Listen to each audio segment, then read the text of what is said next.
Hello, everyone, and peace of Christ to all of you. Please invite your friends and share the link with whoever you have in your network. Today, our topic is very important. Actually, I'm talking about it because yesterday I spoke to someone who was working in Middle East.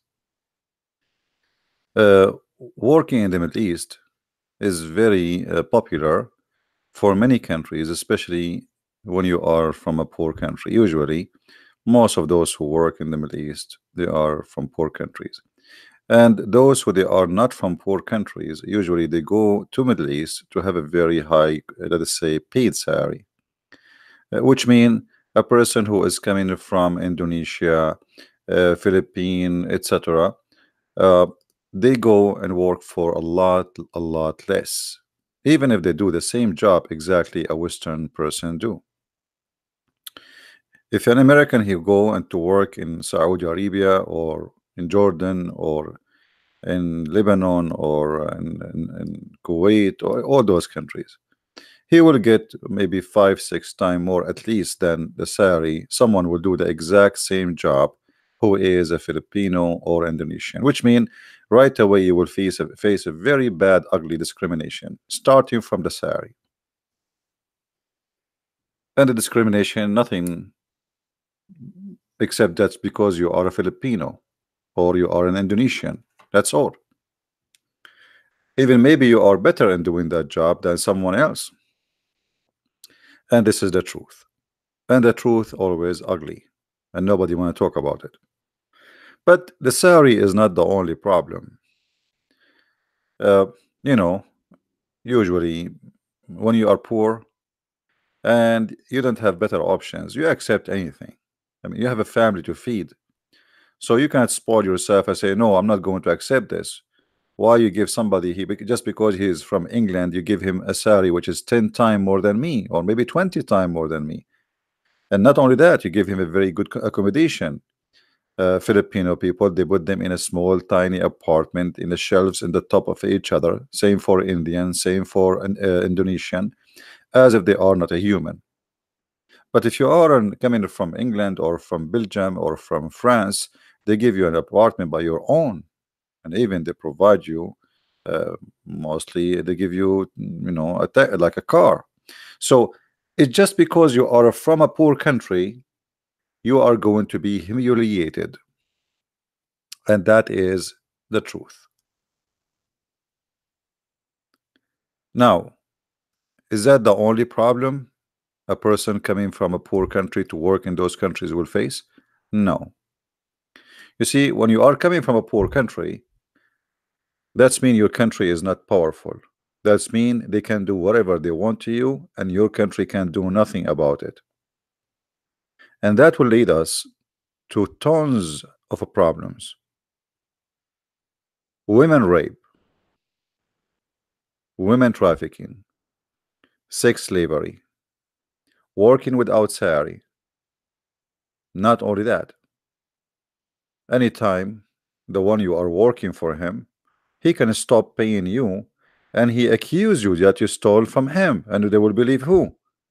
They will believe you, the poor person who is coming from Indonesia or a Filipino, or they will believe a Saudi guy who is a local citizen and he is rich. For sure, even if they knew that he is lying about what he claimed, they will take his side.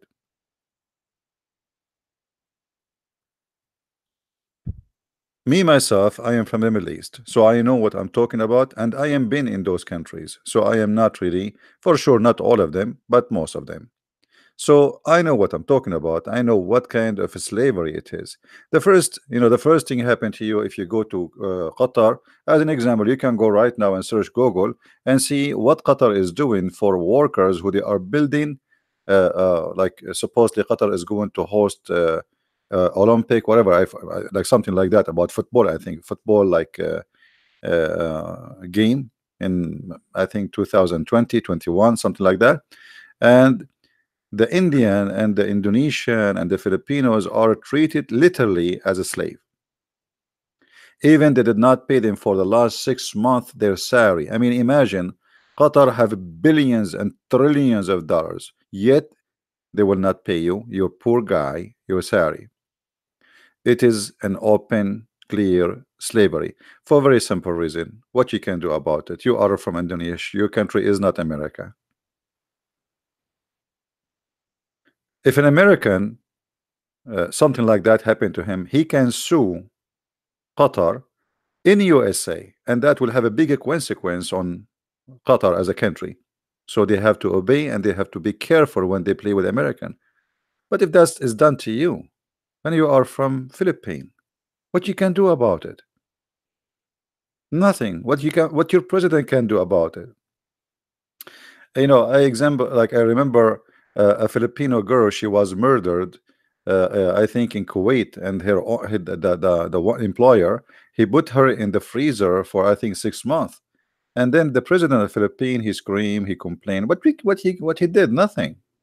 I mean, literally nothing. It's just for inside, indoor, say, to cool the population down. But what he did? Nothing.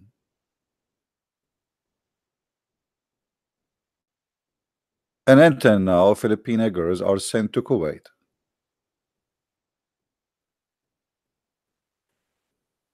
So your leaders don't care for you.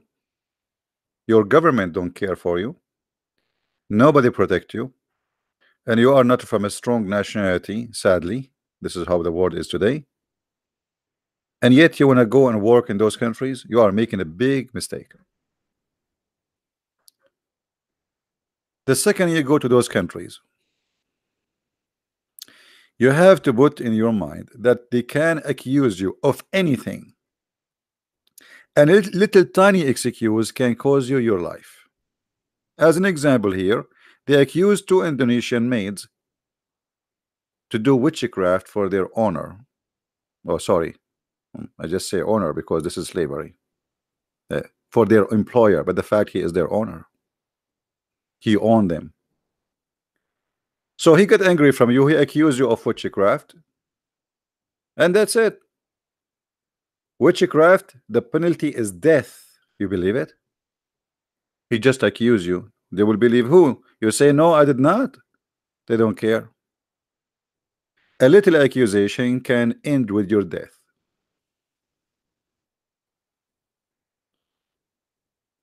Many years ago, more than 1,200 Indonesian girls went killed and went missing. So Indonesia decided to block sending females to Saudi Arabia. But what Indonesia did? Still nothing. What happened? Where is those 1,200 female were killed? Where is the killer? Have you ever heard in a world that there is 120,000 or 1,200 crime happened and we could not find one killer? Because all what they need to do, they rape you, then they kill you, then they dump you in the desert, and then they report to the police that you run away with their money. So now you are the victim. You are the criminal, not the victim. Now you are killed, you are dead, you are buried in nowhere. Nobody knows about you, and nobody will find you again. And if they find you, they will find your bones. And now in the record, you are a thief. All of this is coming from the Quran, because the Quran says it clearly that Allah, He made it lawful for Muhammadan to have abuse for their slaves. You know, the Muslim, they say, do you know that the first one who called for Allahu Akbar was Bilal, the slave? The question was, supposedly, uh, is Islam treating the slave good? Well, if Islam treating the slave good, why Bilal was the first one to be called to call for the adhan? Because he was a slave. The white Arab man, he is not going to wake up 4:30 a.m. in the morning to scream loud without microphone at that time. So this is a job for a slave. That alone is humiliation. And why Muhammad, he did not free the slave? Why he have slaves? So they force you, they destroy your life. Imagine here in this article I'm reading, which is not really new for me, Indonesian girls, before they send them to the Middle East, They tell them we want to give you a shot, and this shot's supposed to be strong. And later they find that the shot is to keep you like having your period running, or let us say you will not be able to carry a child in case you might have sex when you go there in Saudi Arabia, which means they are preparing you to be raped when you arrive to Saudi Arabia, and you cannot cause them a problem, because the only way you can prove a rape in such a country, if you came there and you have a baby, and then they can check the baby DNA and they will find who is he. But if a man he rape you and he jail you inside his house for a few days after the rape, then all the evidence is gone because there's no DNA can be found. So the employment agencies are working to make money out of your rape. Maybe they are from your country, but trust me, they will use you and they will abuse you to make money out of you, and they prepare you to be the victim for the employer. And by the way, this doesn't matter if you are an Indonesian Christian or a Muslim. They don't care, because according to the Quran says whatever you own and your right hand possess, it is lawful for you. And when you work for him as a maid, that's it. If you remember, the Quran says, force not your maid to do prostitution unless, unless they agree. Chapter 24, verse number 33. So if you have a maid and you are going to work there as a maid, do you see it, people? If you are going to work there as a maid, you are equal to the slave. This is Quran. Force not your maids for prostitution when they desire chastity, and if you force them, Allah is all merciful. So not only they can rape you, they can force you to do prostitution. And if the women she go there, and this is why always they choose young, the second you see the employer looking for a young female, you should know that there's something fishy.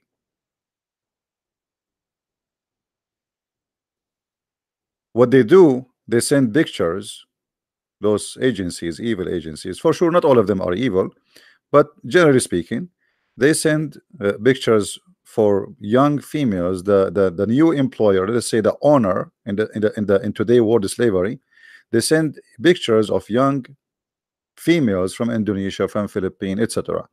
And then the Saudi, Emirati, Bahraini, Kuwaiti, etc., this Bedouin man who never have, I mean, this is new money coming to their hands. He chose the best of them based on her beauty. He don't even know how to read your resume. Most of them, they don't even speak English. And based on your look, he hire you. And we know what the job is going to be. So when you come home, the first thing they will do, they will take your passport from you. Your passport will be taken from you and you will become hostages. You cannot leave the house. You cannot go in the city. You cannot go downtown. Everything, you are a maid. You cannot leave the house without permission of your employer. So you are totally a property of his own. And then he start harassing you, especially if you are a hard cookie, which means you are not easy to go to bed. So if you don't want to go to bed, he start pushing hard and hard, and if he give up, he might accuse you of a theft or a crime, and you end finding yourself in jail for many, many years to come. If not, you end in the death row in Saudi Arabia. Accusing women of doing witchcraft, which is no proof of it, will lead them to death row.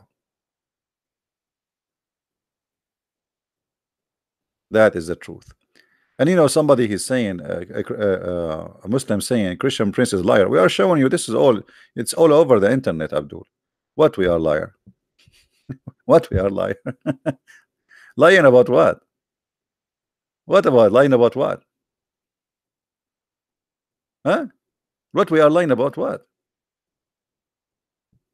I mean, whatever you say to those Muslims, you say they accuse you of being a liar. You show them It's in the front of them. Everybody knows about it. It's in the news. It's in the United Nations. It's a human rights website. And then they say Christian Prince is a liar.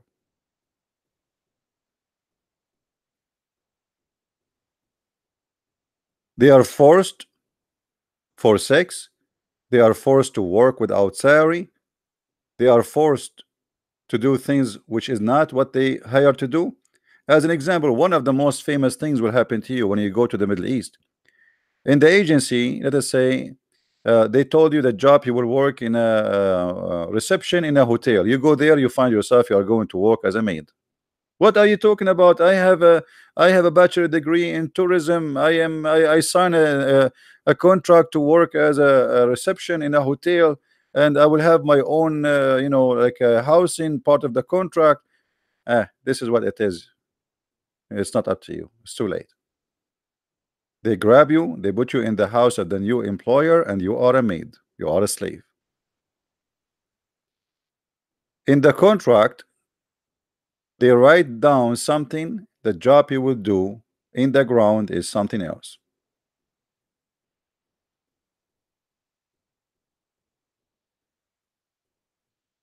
So why people want to go and work there?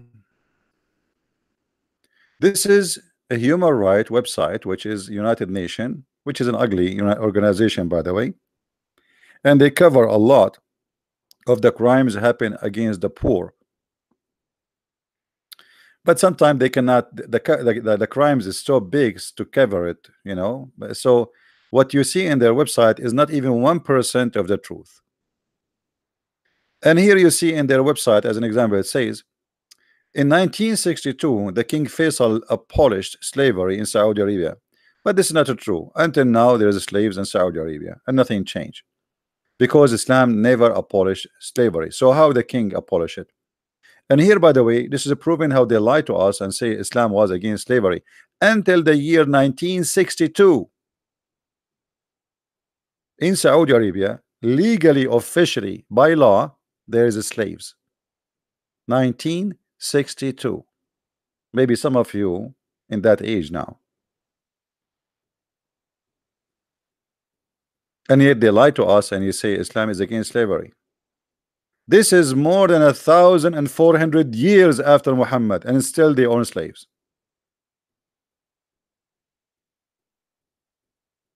If Saudi Arabia, who is a very Islamic, they did not abolish slavery until 1962, so what is Islamic then?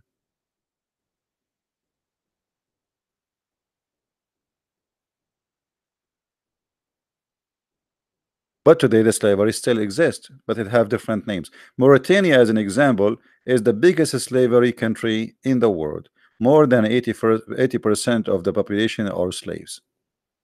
Arab, they own African.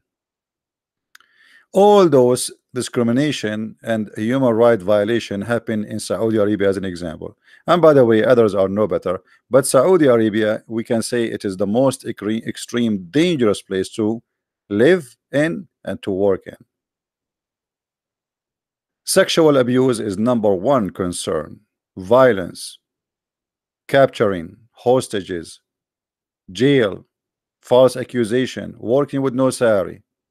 You go there, you have a dream. I'm going to go to Saudi Arabia. I will work there for 3 years. I will come back with some saving to build a little tiny house for my poor family. You work there, you spend your life making nothing. So why anyone want to go and work there?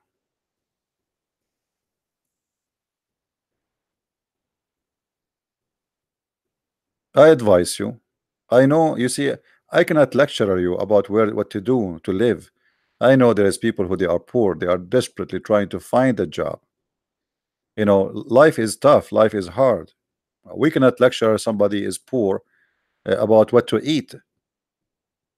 He need to feed his kids. But my friend, there is many ways God he can provide. Don't go to those countries. Don't. A Muslim saying, why the Bible is saying burn people alive? So I want you to say that this is evil, so I can show it to you from your prophet. What do you say? Do you agree? Do you agree, Mr. Muhammadan? If you're a prophet saying burn people alive, what you will do? Are you agreeing that this is evil? Is that what you are trying to say? Hello?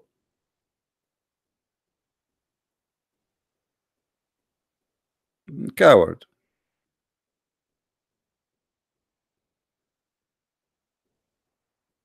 Show your proof. Do you like to call me live and I will show you the proof? Do you like to call me live? Do you dare to call me live in the front of everybody? If I don't show the proof, I will take vacation for the coming 3 years.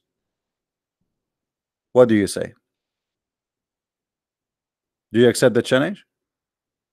And if I show you the proof, you leave Islam. You can't. Your parents are sleeping. Okay, wake up your parents, and when they wake up, let me know. Or let your daddy call me. Take care. So as you see, they try to disturb our topic because it's very embarrassing. You speak to a Muslim about anything, and anything for a Muslim is offending. It's embarrassing. You know, the point of saying this is offending, that it is embarrassing. They speak too much about Islam make us good. Saudi Arabia executes Indonesian maid who killed a man attempt to rape her. Why she was executed? Is that fair? So now we have a poor Indonesian girl, and most likely she is a Muslimah. She working there, a Saudi man, he tried to rape her. She defended herself, she pushed him, something happened and caused his death. And now she is the criminal and she was executed.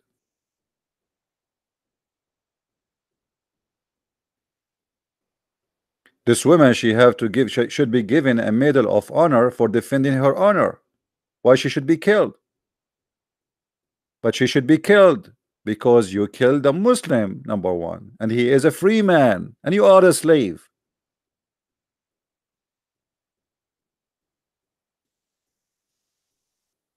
And that actually is kind of terrorism. So if you are a maid from Indonesia, from Philippines, you hear this in news. So if your employer, which is going to be your honor until you go back home, he tried to rape you, you will never try to defend yourself because the law will take his side, and as you see, they execute her.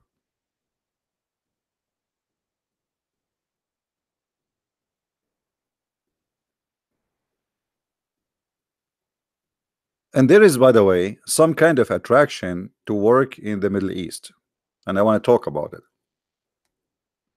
because yesterday I was speaking to a person who worked in the Middle East. One of the attraction of working in those countries that you will learn how to be lazy. Like number top reason to work in the Middle East is to be lazy because those countries, everything there goes slow. I call it turtle countries. It's a turtle land. Everything is asleep. They woke up 9, 10 in the morning. They work for 2 hours, if we can call it work, and then they sleep for the rest of 3 hours, and then after that they wake up to drink some coffee, and then they take a nap again, and then they wake up around 8, and then they do prayer, you know, and then like the prayer is just to gather themselves, and then they start drinking coffee, watching TV, and you as a foreigner, you are serving, that's all. But it still is a slow country. So many people like to work there because yes, you are working there, yes, they are controlling you, yes, they are abusing you, but you learn how to be lazy. Your employer is lazy, so you will be lazy too. It's easy income, if we can say, an income you will not make in your country, and you don't do really too much effort to make it. But if you are a female, trust me, is going to come from a very wrong location. You will be his sex slave.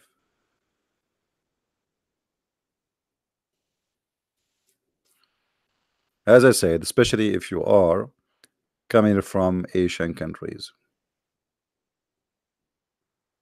Yeah, but what is expenses? I mean, and not only that, you know, you go. I spoke to many Filipinos as an example. You go and okay, you work for 10 years in Saudi Arabia. Okay, what do you have now? Nothing. What you brought with you? Nothing. So what you did that? I mean, work in your country at least you can, and then you go back to your country. You do not know what to do because you are used to work in a lazy country where everything is lazy. So now it's very hard for you to adopt the situation in your country because you are disconnected. You are disconnected from from the business market. From nobody knows about you anymore. You know, you do not know what to do. The job you can do there, you cannot do there. So you find yourself outdated. You earn nothing, you collect nothing, you save nothing, and you waste your life being a foreigner in a land. It is not your country, it's not your language, it's not your culture, not and maybe you're not your religion. So what did you what you did to yourself? Is it possible to raise the topic about Islam versus Christianity in the Middle East? My friend, there's nothing called Islam versus Christianity in the Middle East. There's Islam versus Christianity because Christianity is not a Middle Eastern religion. Christianity, Christ is not a Middle Eastern person. He's our Lord. He is for the Asian, for the black, for the white. This has have nothing to do with the Middle East.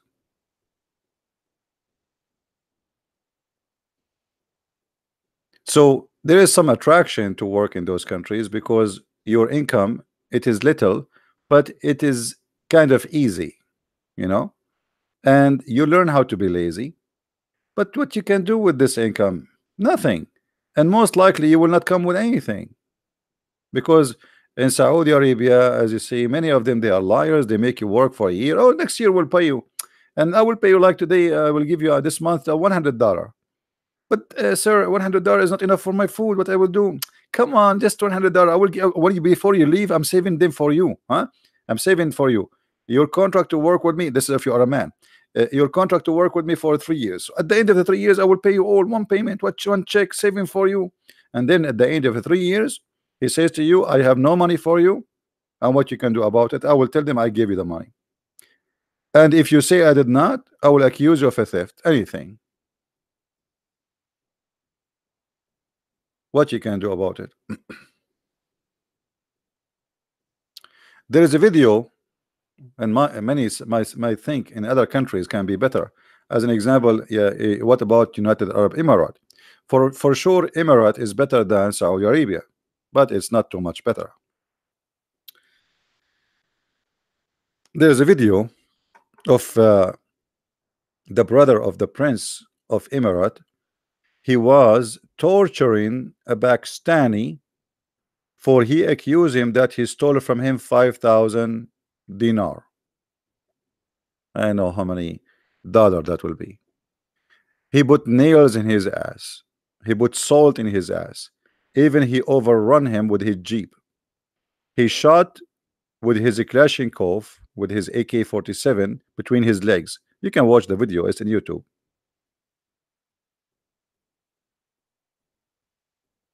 You are no one. You are nobody. The second you enter there, you are by your own.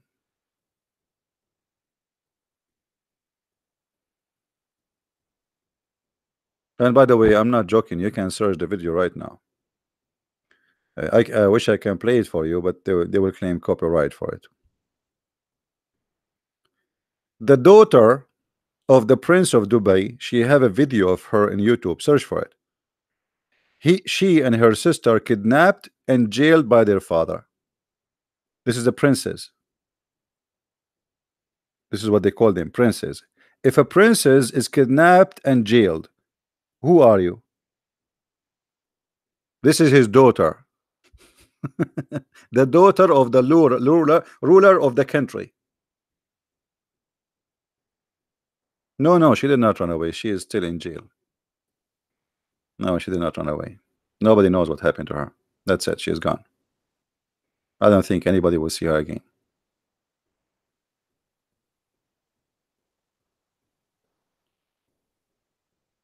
Uh, So if this is happening to their daughters, what will happen to you? Especially again if you are a female. And the top of that, not only sexual abuse, religion abuse. If you are a Christian, they will do their best to humiliate you. Either you accept Islam or else. This is why you see many of those who work in the Middle East, they convert to Islam in those countries because this is what they do. After you go there and you work for a few months, they start putting pressure on you. You know, the company really now is not really in need and too many people, and we are thinking to send you back. And you know, this is an Islamic country, so we favor to keep only those who they are Muslims or they convert to Islam. So they are telling you exactly what you need to do in order you want to stay in the job. And this poor guy, Filipino, who borrow a lot of money to come because many of them they cannot afford the ticket. You see, when you come to work in those countries, it's not just coming. You pay the agency a lot of money. You pay, you know, most of them even they pay for their ticket. They pay for the insurance. There is a lot of things to pay for, and he borrow. So now he did not save money. He did not start working yet, and now he have to go back. And who's going to pay the money he borrow? So what he do? He convert.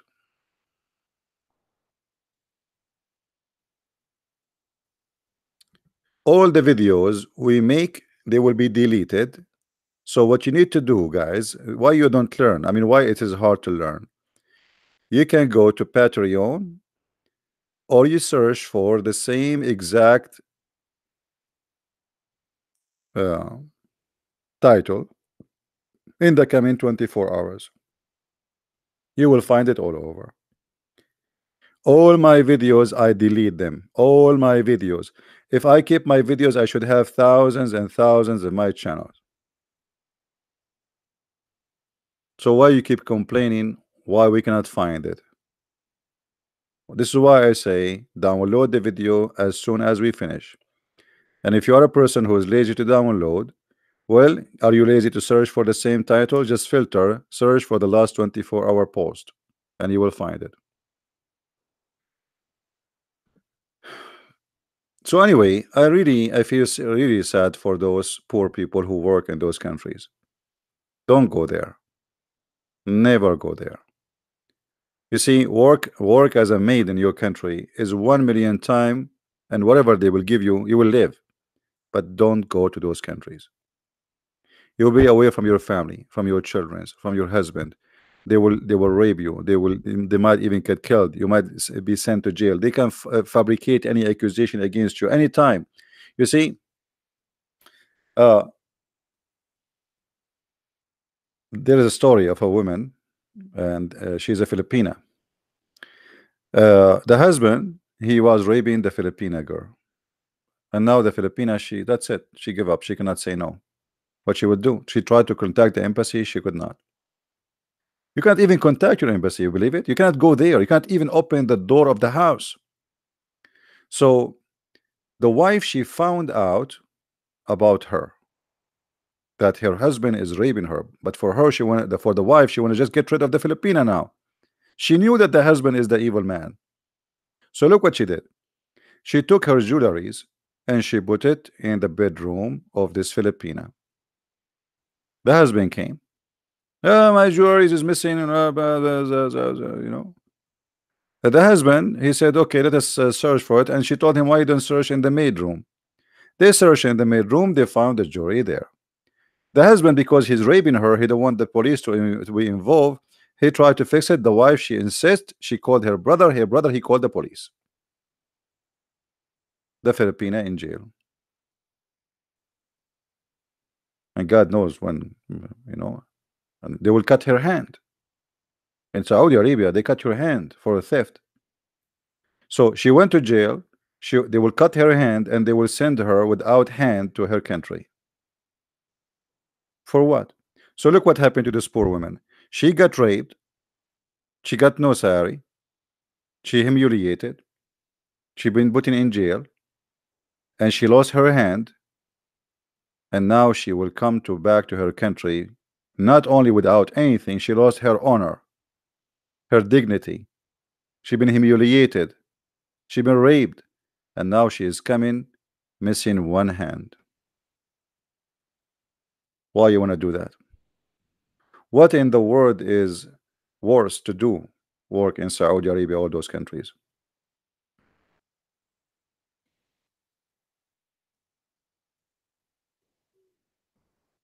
Oh, those stories are nothing. There's more ugly. Search the internet. Search the internet. Actually, there I have a video on my Facebook. You can see it about a Filipina. She is jailed in her employer house. Go and see.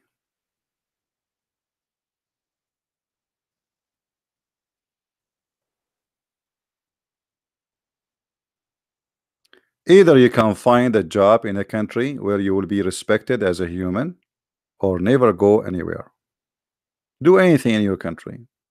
Anything. Like, I mean, I don't want to lecture you about how to make living, but I think living in Indonesia as a poor person is 1 million times than living as a poor person in Saudi Arabia, because you will be poor anyway. You will be the maid of those people. Savage people will take control of you. Let me tell you this story. This is not about a maid. A Saudi man, he married a girl. She is from Syria. She is a Muslim. The girl, she is like 16, 17, teenage. The guy who married the girl, he took her his home in Saudi Arabia. He married her in her country, then he took her to his country. When she arrived to her country, to his house, she found out that she had to sleep with his father and his two brothers because they share women. She tried to escape the house. She could not. She could not find any way to call anyone. There's no phone. The door is locked. She can see no one. Nobody can see her. 3 years, 4 years, 5 years, she could not meet a person just to tell him what's happening to her. Finally, she was able, like, because they trust her more, because she became like used to it. So she was able to go do shopping, and she was able to speak to somebody who work in a store, who is from her country. She gave him a letter, a paper, to contact the embassy. The embassy, they contacted somebody, blah blah blah blah blah blah, and then finally she was freed from her husband and the family sexual rape. Family. She's a wife. Imagine, the guy, he married her. This is not his maid.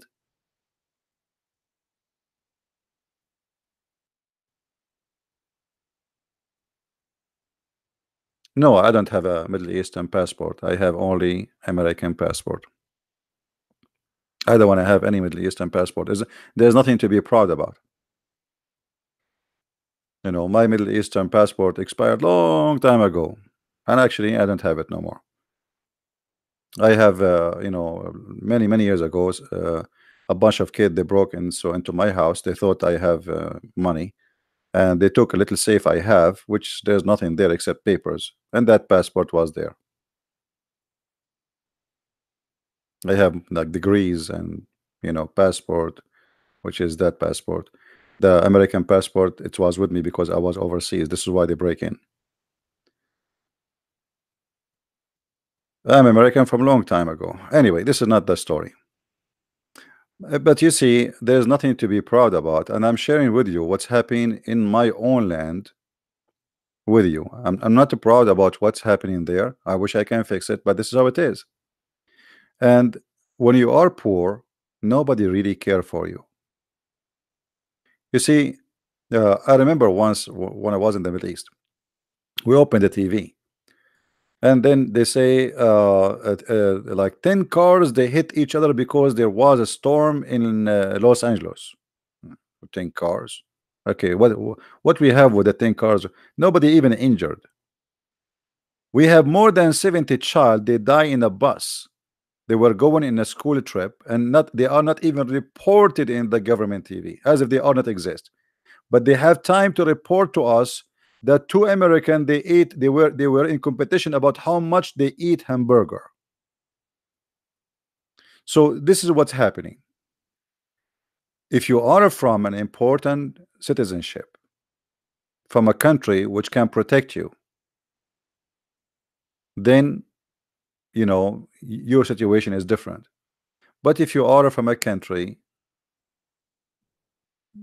sadly, your government is weak and they cannot stand for you, and maybe even they don't care, don't go there.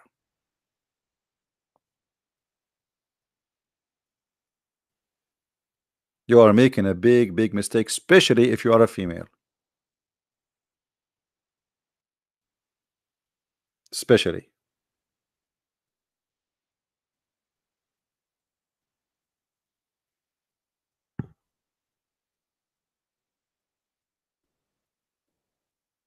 And the additional risk, as I said, it's being learning how to be lazy, because working there teach you how to be lazy, and income is easier than making income in your country. So you work there first year, second year, third year, fourth year, and then after all the years you work, you find yourself you made no money really. Yes, you have better income, but you have no money. Especially like some people like from some countries like Philippines as an example. Filipino, they are very kind people, and when they start working, they start sending money to their families, and they buy gifts, Christmas gift, New Year gift, birthday gift. So a Filipino guy, he work all year there, he come back, he's carrying nothing but a bunch of trash in his back, a camera, iPhone, a keyboard. What, you are wasting your life for this? You know what I mean? You go overseas, stay away from your family. You see your family once every 2 or 3 years, once for a week or two. To come back with the camera, what this camera will do for you?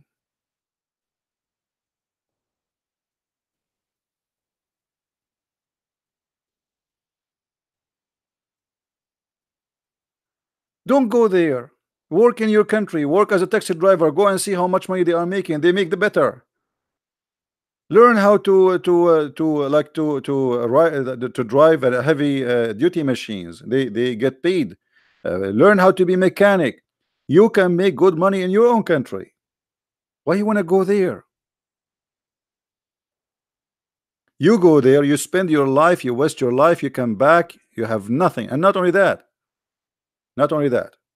You see, when you work in a foreign country and you are not one of them, the language is not the same, everything is not the same, the culture is not the same. You don't enjoy your life. And most of those countries, even they force you to wear hijab. I mean, look what happened to you. You compromise every valuable thing you have. Your freedom is gone, which is the most important thing a human being he have. I mean, a human being without his freedom, what he have? We are like what, dogs, donkeys? The second you lose your freedom, you lost everything. So you lose everything for what? To come back with iPhone?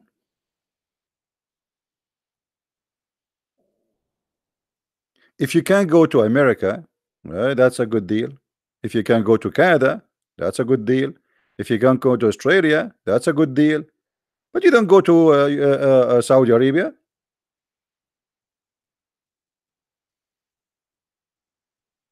In America, you can be a citizen, and if your employer abuse you, you can put him in jail in 5 minutes. You see, whatever they speak about the land of the kuffar, the Muslim, they say the land of the kuffar, the land of the kuffar. In America, if you abuse a dog, you go to jail. A dog who have no mouth to talk.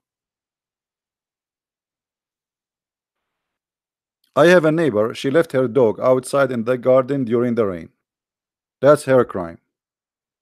She left the dog out in the yard and looked like, I don't know, she was busy with something. And the rain started coming. Somebody reported her. The police came, investigation. She have a court date, and she might go to jail for dog abuse.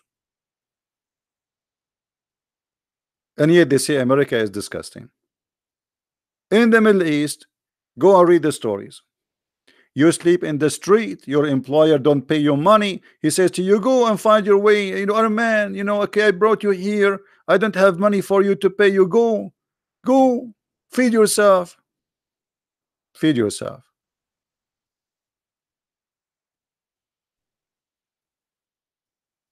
Hmm? It was like a dream, like a bad dream, is the way one immigrant worker from the Philippines summed up his experience. This is the human rights website, hrw.org, United Nations. In Saudi Arabia, another worker from Bangladesh told us, I slept many nights beside the road and spent many days without food. It was painful life. I could not explain that life. A woman in a village in India whose son was beheaded following a secret trial. Secret trial? Why it's secret? Beheaded. So really, I feel sad for for people who they are from poor countries who are trying to make living for their family, which is very I mean those people are very nice people. They are trying to do something good. They are trying to teach their children, send them to school, feed their family. They are not doing anything wrong. But life, my friend, is full of wolves, and everybody want to take a bite of you. And those countries, a human right for them, it doesn't count. It does not exist. You are not even a human for them. They speak too much about God, but they have no God. What Jesus said, from their fruits you shall know them.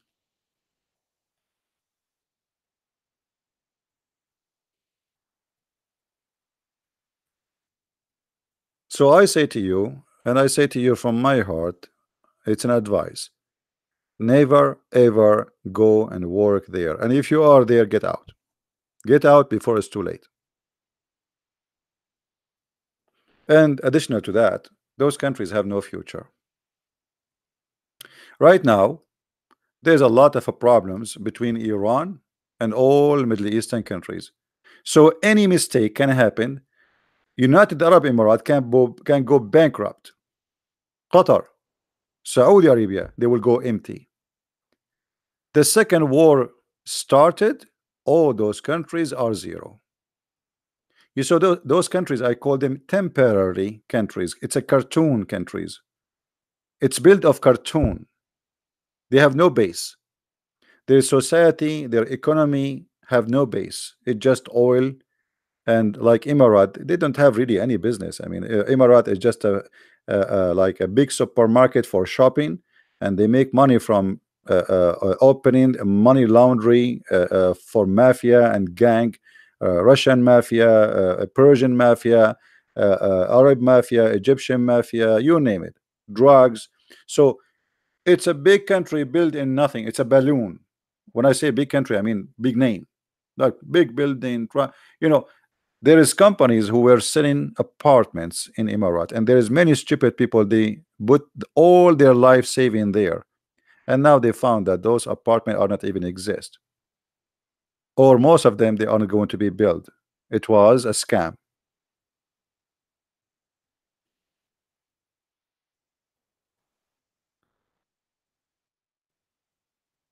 You have to be careful about where you invest your future, because remember, time goes. Like now, people hire you for a job because you are young, but how many people are here from the Philippines? How many people are listening here from the Philippines? Give me one, please, if you are from the Philippines. Do we have some Filipinos here? I think we have many.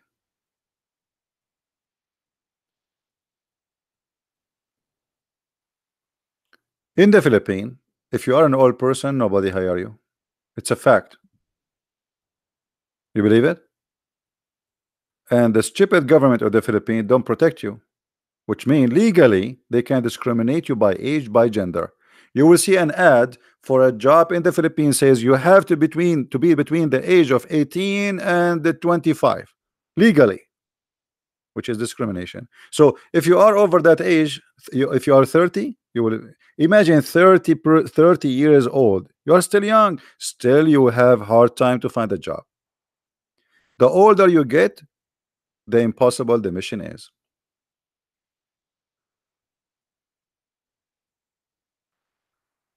You see, those countries always they have a supposedly new government and new president, and they play with their emotion, the emotion of the poor, and they promise them a lot of things will change, but nothing changed. All of them are gang. Those like governors and leaders, they are liars. So the poor people they go and vote and they excited and etc. We have a new senators and he promised us and we have a new president and now he like this guy he's with the poor and nobody with the poor. Nobody with the poor. When they come, you were poor. When they leave, they are rich and you are still poor.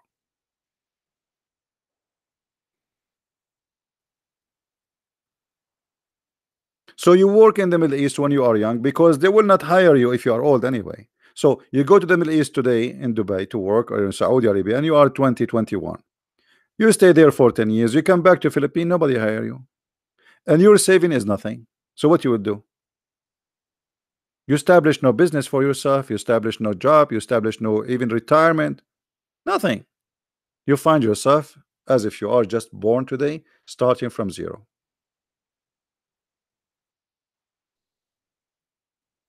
So I advise everyone from those countries, Philippines, Indonesia, wherever you are, don't go overseas unless it is a country where a human being is respected.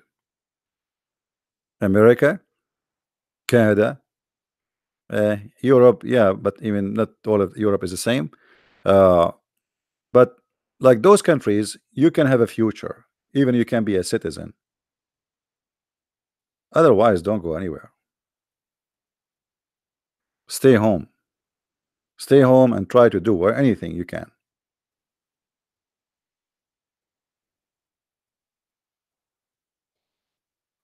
Why not Canada? Canada is a beautiful country. What's wrong with Canada? But it's cold. The only problem with Canada, it's cold. But at least nobody will discriminate you anyway. Uh, we are not talking about white countries. This is not true. There's nothing is called white countries. Actually, if you go in those countries, you will not find a white country no more. What white country? Europe is full of black people, Asian people, Middle Eastern people. Yeah, you can be anything you want, but at least you have to think about your future. Because if you leave today and you are young, start you working in the Middle East, and then you work there for 10 years and you come with nothing. Especially, there's some naive ones.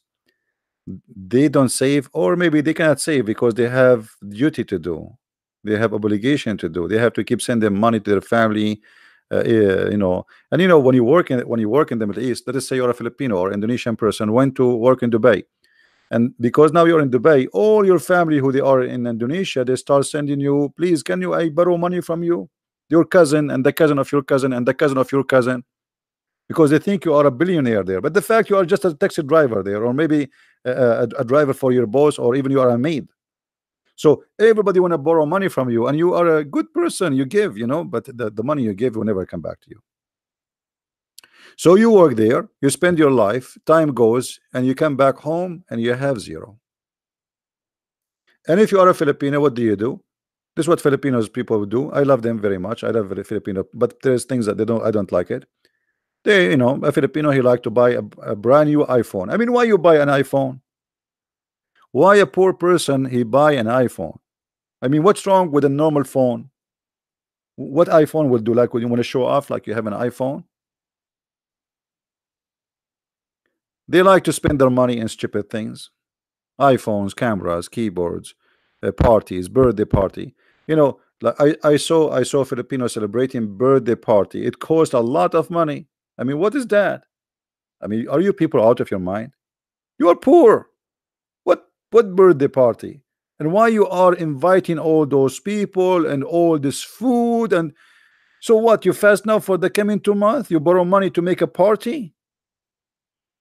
Like life cannot go without a birthday party?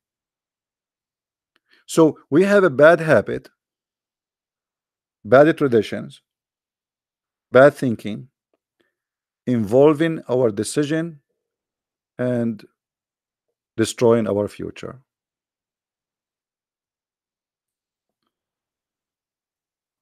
Yeah, expensive wedding. You know, if I get married, I will not even invite my mother-in-law. My wife, she like it, she don't like it, I don't care. You know, if her mother-in-law, she will pay for her hotel, she can come, and everyone will come to my wedding have to bring his hummus with him. No hummus, even hummus, no hummus. You bring your hummus with you. You like it, like it. You don't like it. I mean, you are going to get married from this woman. That's it. Okay, have fun. The money you want to spend in stupid things. Okay, you have fun with it, and you and your wife go somewhere. I mean, you are a poor person. Have a roof for your house. You know, tomorrow the rain is coming, so you can, you know, sit down with your wife in a couch and you can enjoy your day. So you spend the day now for a stupid party, and tomorrow you have no roof and you pay rent. All right. You know, it's not about being cheap, it's about being smart. You see, people, they spend a lot of money in a stupid 1 day night party. The dress is $1,000. The ring is blah blah blah blah blah. And then you invite all those people and who start gossiping about you. Why you want to do that? Nobody will like what you did anyway. They will talk about you. They will talk about you, about your wife, about her sister, about your brother, and they will rip you off after all the money you spent. So why you want to do that? Just take her to the church, bring a priest, you know, uh, uh, 5 minute wedding, and that's it. Take her in a tricycle and go to the beach like Tarzan. Hmm?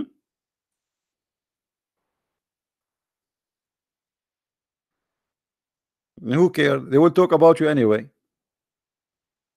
There is people who make a wedding cost like $1 million or $2 million. Trust me, still people talking about them today. Why? They say they are cheap. I mean, all the money he have, only he spent $1 million. It doesn't matter what you do. Nobody will be happy.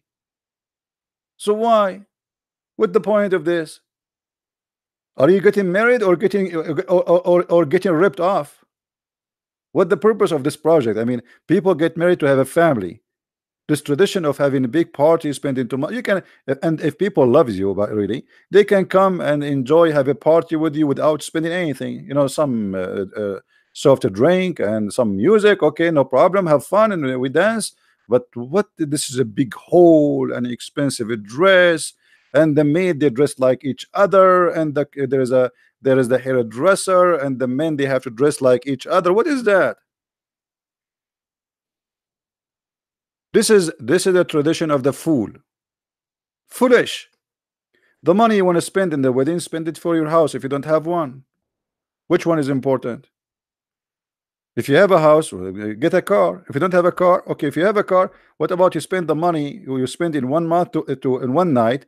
You can spend it to have a 3 or 4 month vacation with your wife, having fun in somewhere.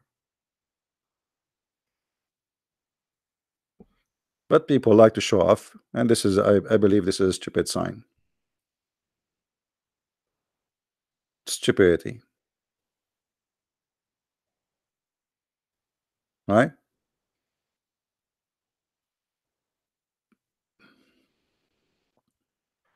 Like tomorrow, after a few months, your wife should deliver a child, and there is no room for him.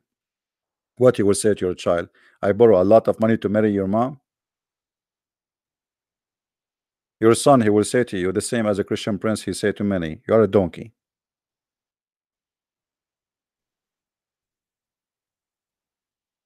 It was like that when you first came to America. I didn't know what do you mean, Mimi. What do you mean when I first came to America? When I came to America, I found America have a lot of American. I'm not sure. The same as in China, there was a lot of Chinese.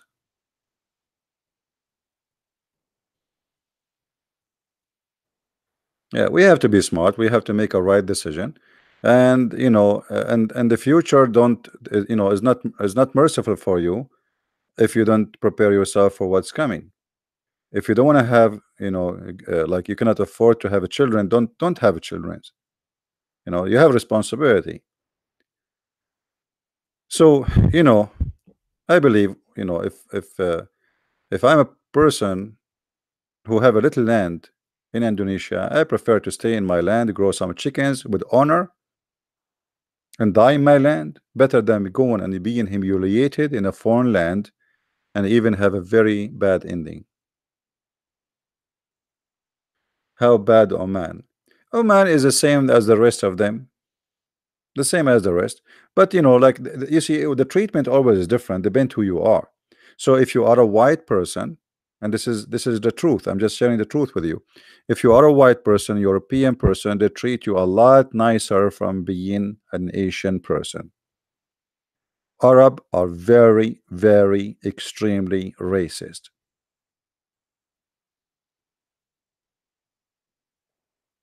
That is the truth. No, I'm not an Egyptian. Egyptian are not Arab.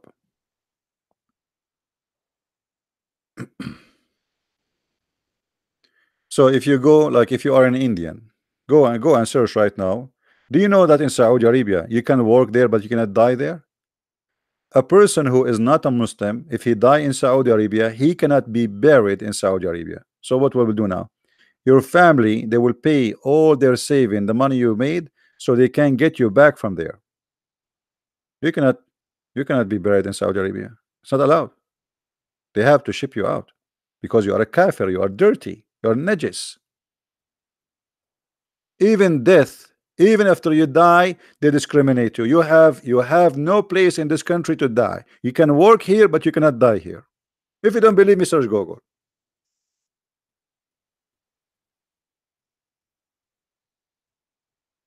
Actually, let me search for it.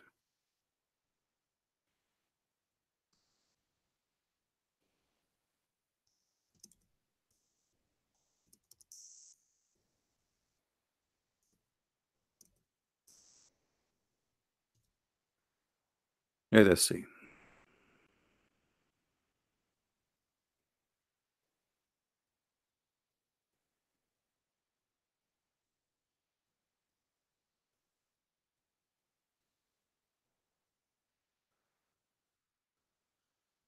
Uh,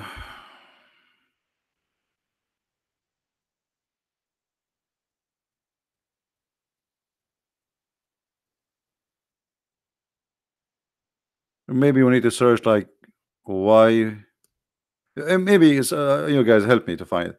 Like you can search for like actually there's an article. I remember it, and I think I made a video about it. It says you can work in Saudi Arabia, but you cannot die in Saudi Arabia.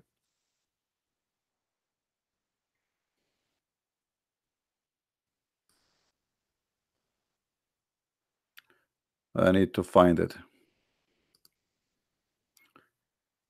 So if you work there and you die there, you cannot be buried there because you are an infidel.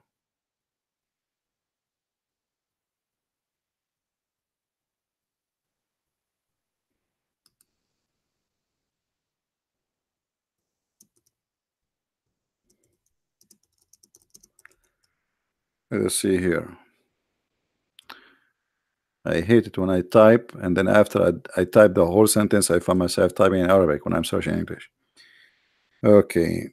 Uh, Non-Muslim cannot be buried in Saudi. Let us see. Barrier of non-Muslim made easy. This is the article. Saudi Arabia welcome foreigners to work, but not to die. Here we go. Look at this one.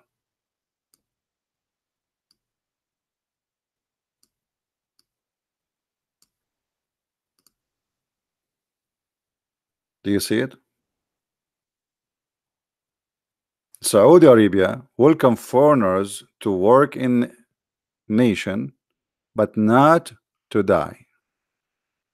Don't die here. Even in death, they have no mercy on you.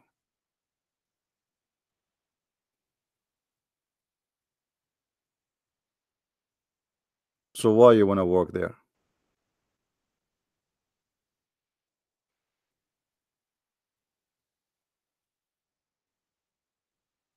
Even if you are, you see, those are racist. So what if you are a Muslim? You think they would treat you better? You think they would treat you better? If I go to Saudi Arabia because I am white and you are Asian, they will treat me million times better than you as an Asian Muslim. Don't fool yourself. They are racist to death, the same as their prophet. You remember when Muhammad, he said, he promised them that they will have hur. What the hur is? Hur is seeing women who they are so white to the point you can see through.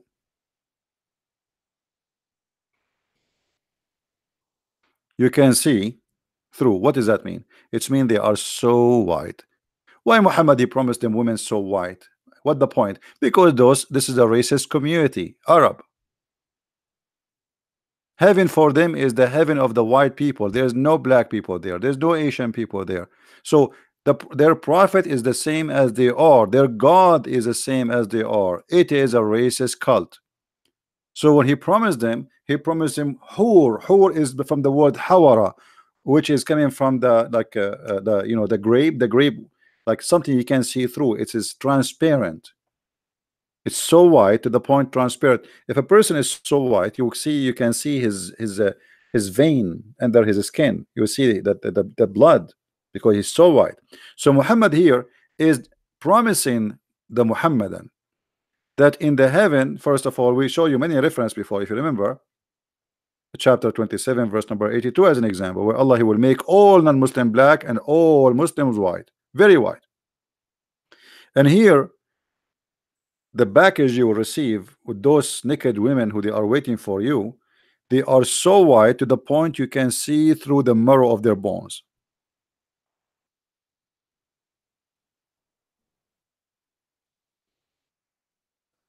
Very, very racist.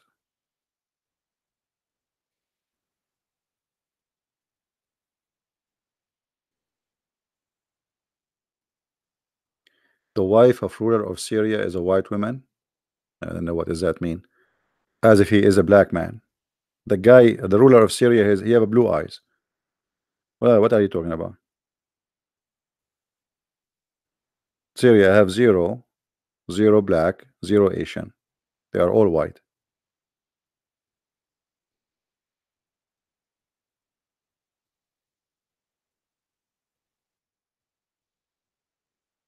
This is reality. And no, she is not Palestinian. I mean, where you guys bring those? Where you guys get your information? Do you eat too much hummus? No, she is not Palestinian. The king of Jordan, his wife, she is Palestinian. Too much cabbage. Anyway, where is your charming accent from? eBay. This is the God bless America. In America, you can get whatever you want. We have Amazon.com. We have eBay. You can, I mean, get one. I mean, come on. This is the only thing I have. You want to take it from me? Charming accent. It's what is charming about it? It's funny.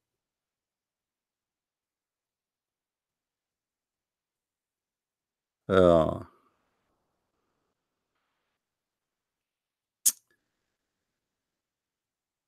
Poor me. You want to buy my accent from eBay? Just send me the money. I will send you my accent. Don't worry. Not only that, I will give you a bonus, the accent of Zakir Naik, as a bonus. Hmm?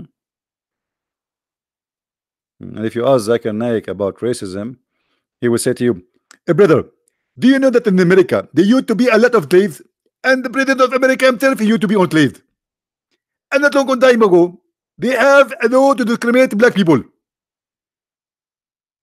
Hmm.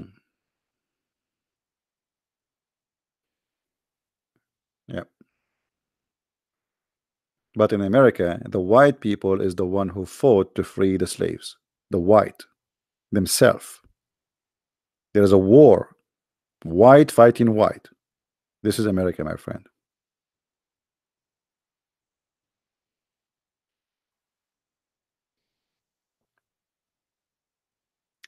So anyway, I hope I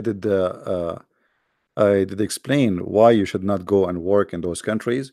You are wasting your time. You are wasting your future. You have no, like, I mean, you have no future in those countries. What you will be there? Nothing.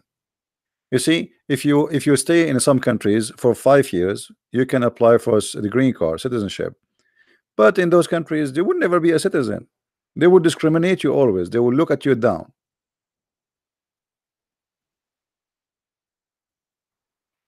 An Indian guy who is an engineer, I witnessed with my own eyes. They send him to buy bread. I mean, look how humiliating it is. The guy is an engineer. The boss, he say to him, "Go and buy me bread." But can he say no? I mean, this guy is an engineer. He's coming to work as an engineer. What do you mean, go and buy me grocery? The poor guy, what he can do, he have to go. Either he go or he will be fired. He will make you a driver. He will make you buy grocery. He will humiliate you. He will ask you to teach his son. His son is like the 5, 6 years old. Come, come. Hey, Raja, Raja, come, Raja, Raja, come. I want you to come today after work. You finish work. Now you have another work to teach his kids English. The guy, he want his Arab boy to speak English. So the poor Raja, he work all day as an engineer. Then he do shopping, buying them grocery, buy them bread, and then he drive the women, the wife of the guy, to different place. And then after that, he have to teach the kids. So you go there to work as an engineer. You are a nurse, you are a grocery guy, you're a driver, and you are, even the guy, he wanna go with his wife somewhere to visit somebody. They ask you to come and sit with the children.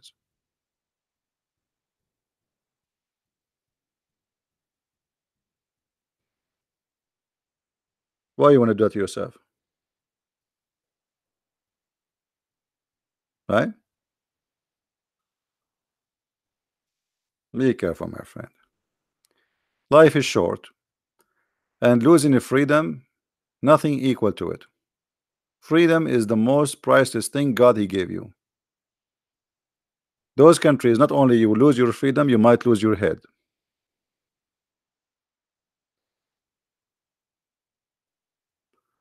Fadmi will call you today. Okay, I can't sleep until Fadi call me, no problem.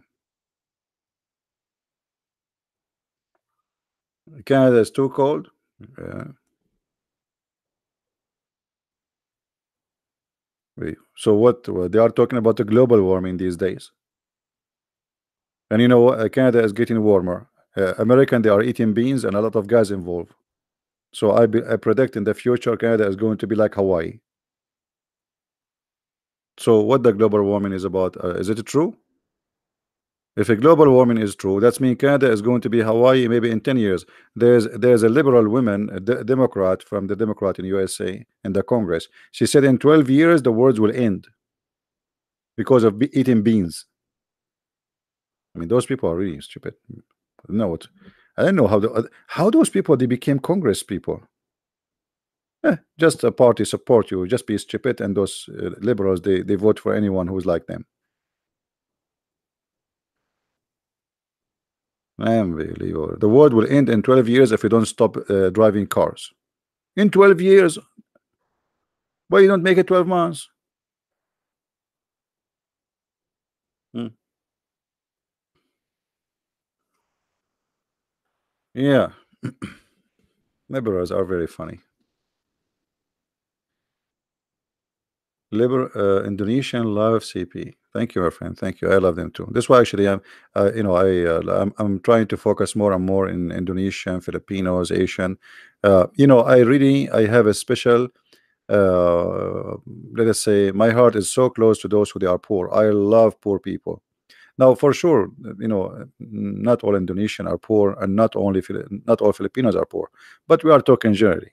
Poor people are really lovely, you know. And for sure, there's bad people everywhere.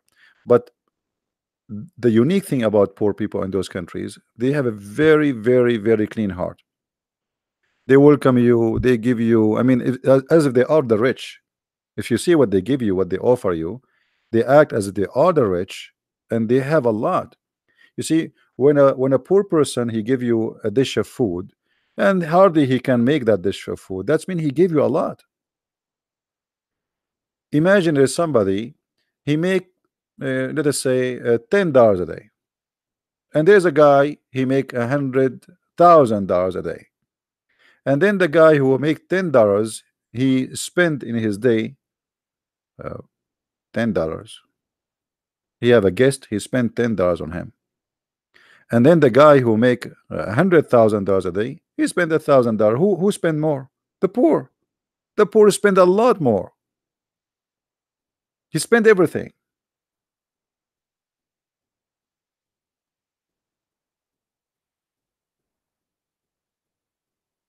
And poor people always, they are giving. There's one unique thing about them: they give more. The rich are cheap, usually, not for sure, not everybody, but usually rich people are cheap. This is why they are rich, mostly. And again, not everybody. Poor people, they open their doors for you. Once in England, I was going to visit somebody. I knock at the door of a woman. I don't know who she, I mean, it's a dead end. There's no numbers in the houses, so I don't know. I don't remember the house number two, but I know the guy, he lived there. So I said okay, and my phone was dead. So I said, you know what? Let me knock at any of those doors. Those are neighbors at the dead end. They will know each other. So I knock at the door, and I stayed away from the door. Like I went back like 5, 6 steps.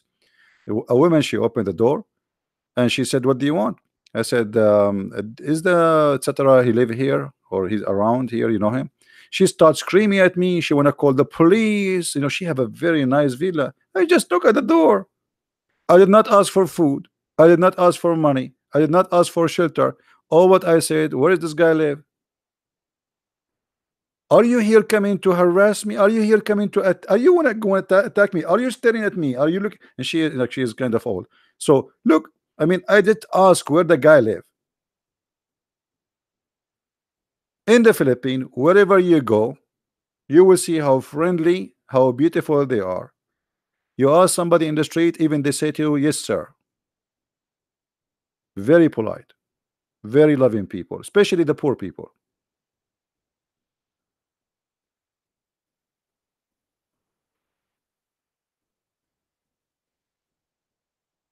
And I believe uh, Indonesia will be the same. I never been Indonesia, so I can't really speak much about it. But you are an Arab, you look like a terrorist. Okay, what I can do with my look? I look like a terrorist, so don't marry me. What do you have to do with my look? Ah, you mean the woman, she was scared? Ah, okay, I got the point here. You got the point. You got the point. I never thought about that. How I missed that thing. Maybe, yeah, maybe. But I was very polite, and I was away from her door. Like I knock at the door, I ring the bell, and I stepped away. Almost I am in the street, and just I asked, I gave her the name, and then the guy, he heard me, he heard her screaming at me, so he came out. He said, "Sorry, sorry, it's like he's coming to visit me. Thank you." She said, "Tell him next time to knock at the door of people and disturb them. Our time is not for people like you." I mean, what? Terrorist, not tourist. All right. Yeah, I would love actually to go to Indonesia, but for me, a person like me, if I go to Indonesia, I don't know. I don't think I will come back for two reasons.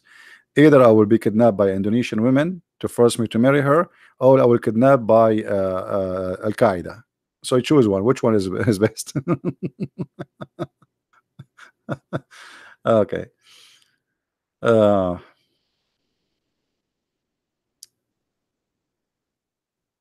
anyway, if you look like a Brad Pitt, who is a Brad Pitt? Talk to me in Arabic, man. I don't. Do you think I know the names of? Is that an actor, right? Brad Pitt. You expect me to know who is this guy? Is he? Do he look scary? Let me search his name. Actually, I look like an actor, but I forgot his name. Once I was in a restaurant. It's a restaurant and they have a band.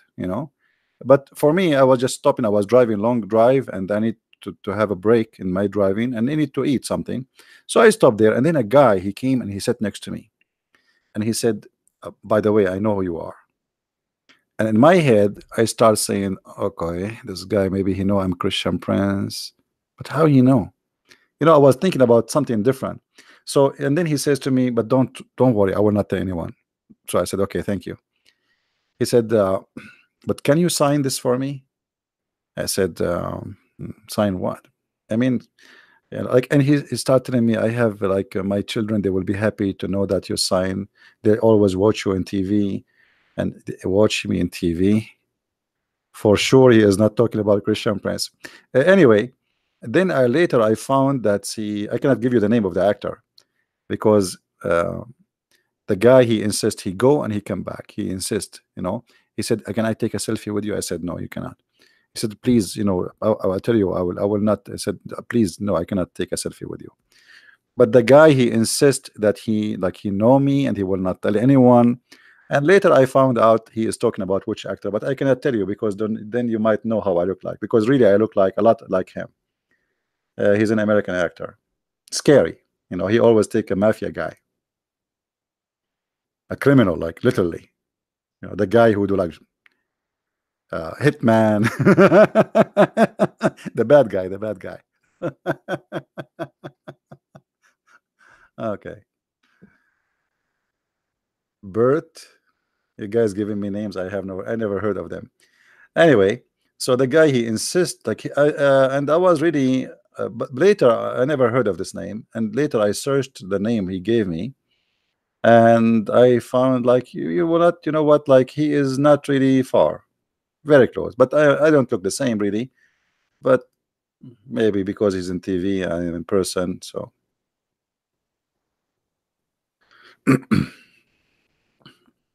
anyway, uh anyone have any question for us about the topic? Any Muslim here don't believe in what we said?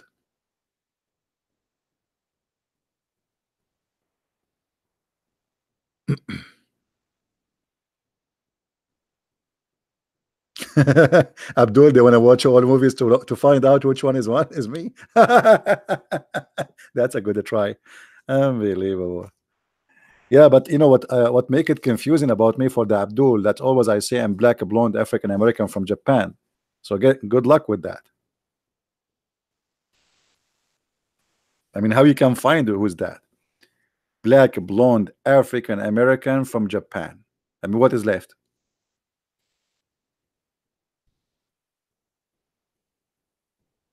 Keep trying, you know, keep trying.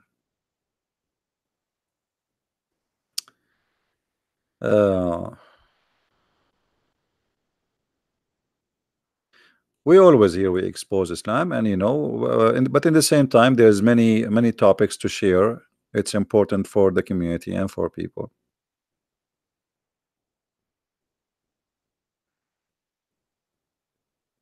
You heard that play Madrasat El Musharibin.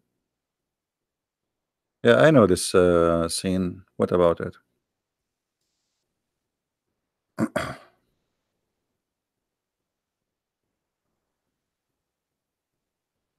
What's going on with USA and Mexico?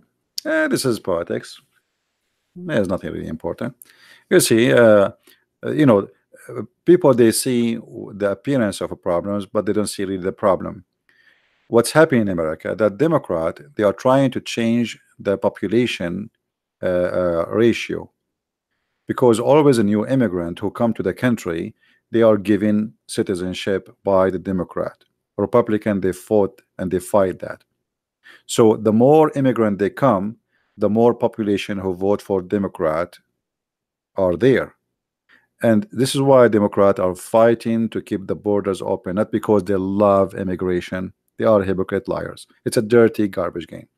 So people, they come from South America and they are poor. They want to work. I don't blame them. You know, if you have a system which is broken, people can get in from the border. And not only that, in this country, if you are an immigrant, you can put your children for school for free, health insurance for free, just sign asylum, and even your apartment for free. Which mean American don't get that. Me as an American, if I don't work, I will go homeless. But if I am coming as an asylum, the government have to give me at least for 2 years housing, free food, free health insurance. If I have children, they go to school for free. So Democrat, they want to have open borders in order to change the geographic population, which is going to vote for Democrat as usual, and that will make them win always. The Republican, they are thinking about protecting the country. In the same time, they don't want to change the demographic population. It's a dirty game. Will you debate Sheikh in June? I don't know. I mean, I'm here. You see, if somebody want to debate me, do you think he need to tell me I will debate you in 29th of June? I mean, if he's real, he would debate me now. Call me. You know what I mean? They are fake. There's a guy who challenged to debate me from 10 years ago, and he have an article challenge to debate Christian Prince, but he never come. I'm here every day. Making an article. Yeah. Yeah. Then, you know, most of Muslims, they try to show off that's our heroes. You know, like, okay, I want to debate Christian Prince. Okay.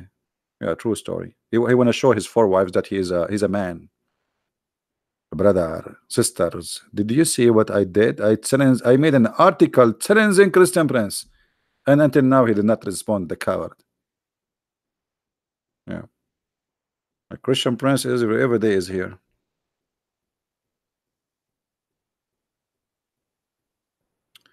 Sakar City. There's nothing it's called Sakar City. What's Sakar City? This city actually it was Las Vegas in its time. The city of Mecca, it was literally Las Vegas, where people they used to go naked, have sex, enjoy their time, 360 guards, and everybody having fun. After Islam, Mecca became an evil city.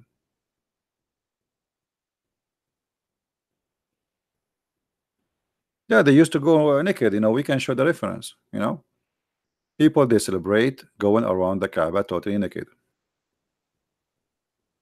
We are not making things up. You know.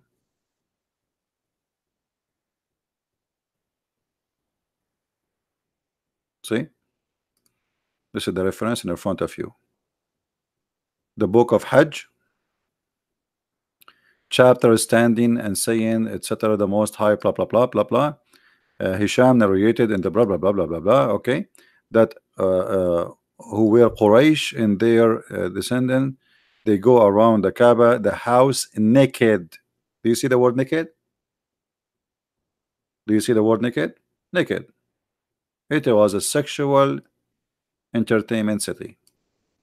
Religion based on sex, Islam is based on nothing changed. Islam is still the same as the Arab used to be before. It's a pure sexual city.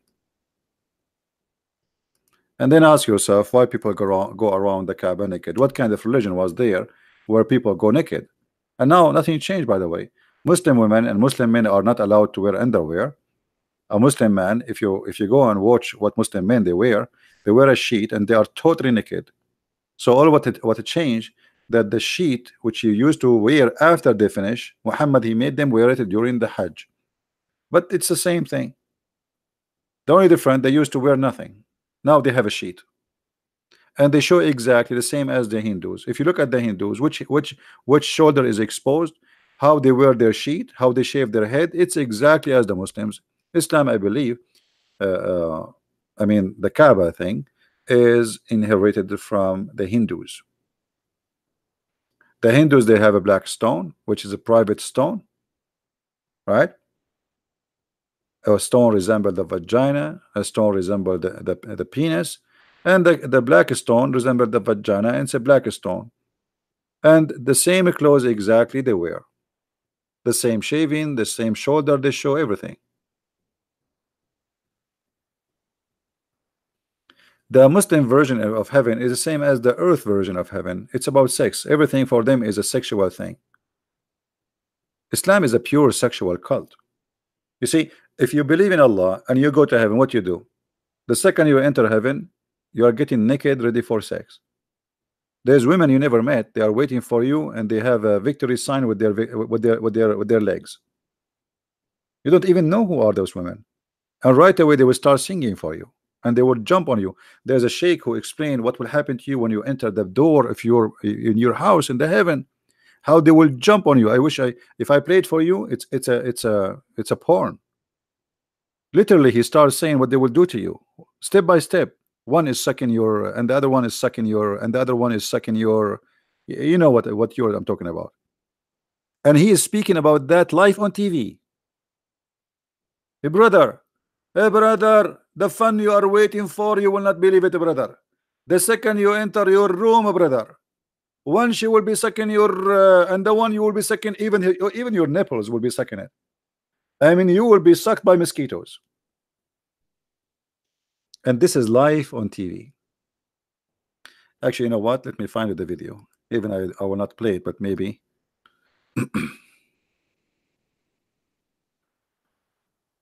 For reference. And the good thing you don't understand, otherwise you might convert to Islam if you get so excited.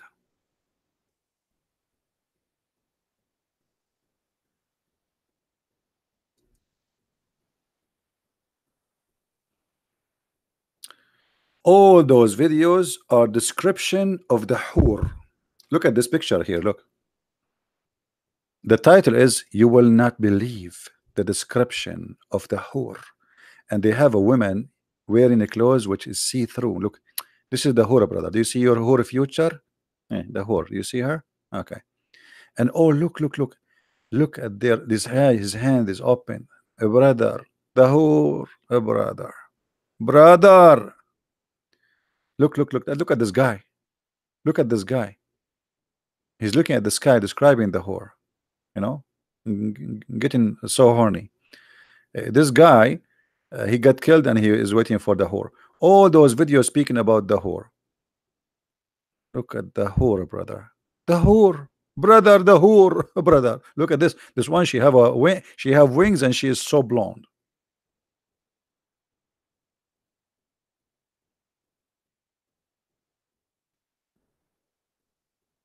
Actually, this is one of the reasons I don't want to convert to Islam. I mean, imagine you jump inside a room, and then hundreds of women they jump on you. I mean, what I did. I mean, is that a reward or is it the punishment? And what we would do now? There's like a ticket there, like one by one. They start with me, all of them in the same time, and all of them they sing for you the same song. Get my book, Sex and Allah, and you will see what I'm talking about. This why I made a book. It's called Sex and Allah. It's 2 volume. The whole topic is about Islam and sex, and I make it really. Let us say, otherwise the topic will be so big. So I make it summarizing the most important points about the cult of Islam when it's come to sex. Look at this guy. Look at his face, man. Look at his face describing the whore for us. Do you see how much he is excited? Guys, do you see what other you don't see? Do you see? Do you see? This is the real Abdul describing the whore. Look at his face. Oh, give me something. I cannot see this.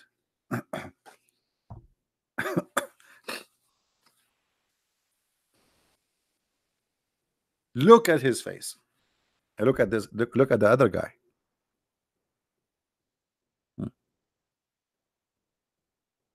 Look at this guy. All those guys, they want to tell you about the whore. This guy, he is seeing whore when he is dying too. This guy is crying, saying, brother, brother, the whore will come to us. Brother, each time we have sex with them, they will come virgin again. I mean, what fun? What is fun in that, man? It's even cheating. But until now, I did not find the video I was talking about. I did not hear those videos, so I don't know what they are saying. But I'm assuming all of them they are the same anyway. You know, all of them are the same.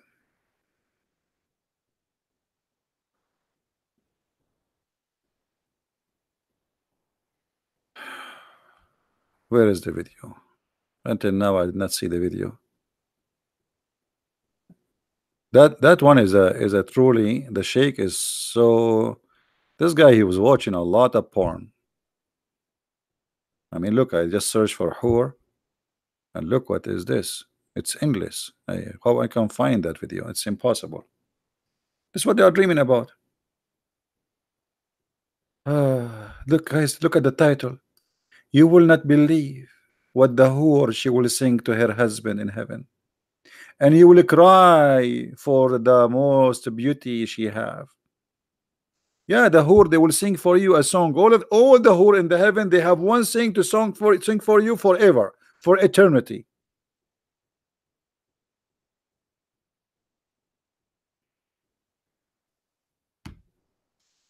This is why when you go and work as a maid from Indonesia, for those people, they are sexually aroused. They are hungry. This is why they will not let you treat you as a human. This video is, which one is better description? Women of this earth or the whore? Look what the Muslims are busy with. I mean, which one is better, brother? Women in this earth or the whore? Me. I wish you speak Arabic. I don't want to get you dizzy, but I did not find until now the video, the one I was talking about. Yeah, it's English. I found it. I found it. I found it.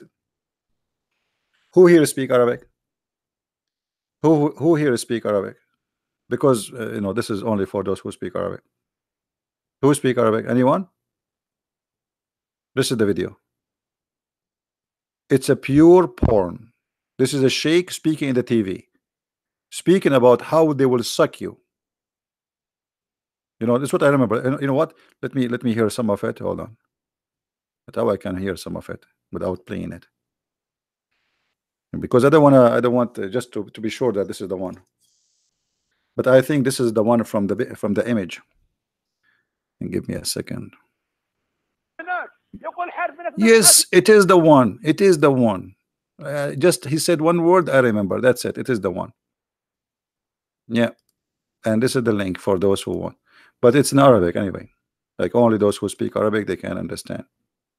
Hey, brother, when you enter to the heaven, brother, in your room, and brother, they will start jumping on you, brother, and they will start sucking you, brother. One, she will put her mouth in your mouth, and the other one in your, and the other one in your, and the other one, and the brother, they will be fighting over you, brother. This is the link. You speak Arabic? Be sure there's no kids around. Yeah. All of those is about whore.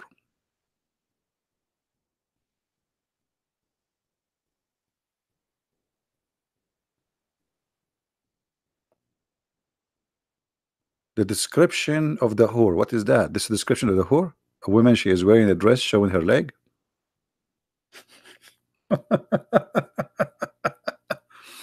Abdul Kader. Hey, Abdul Kader, why I'm lying? Do you like to call me Abdul Kader? Guys, we have a brother Abdul Kader here, and he is saying, Christian Prince, you're a liar. Well, Abdul Kader, do you like to call me live on air? What do you say, Mr. Abdul Kader, brother?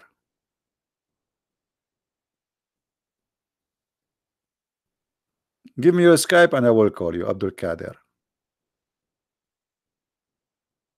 The Abdul Qadir mean the slave of the one who is able, but Allah is not able to do anything.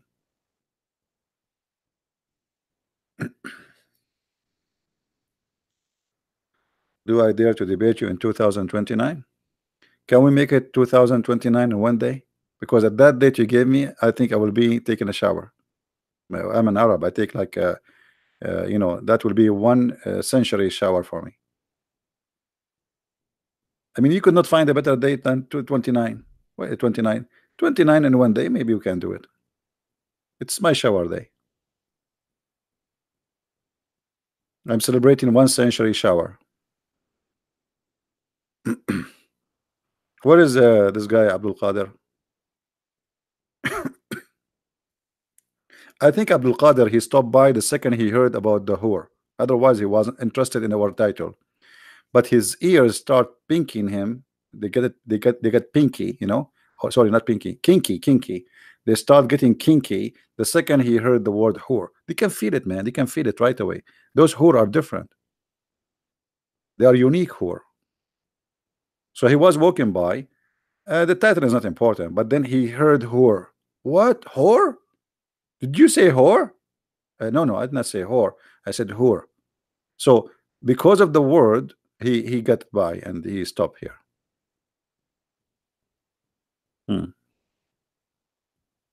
What is that? Look at this video. Guys, do you see this description? This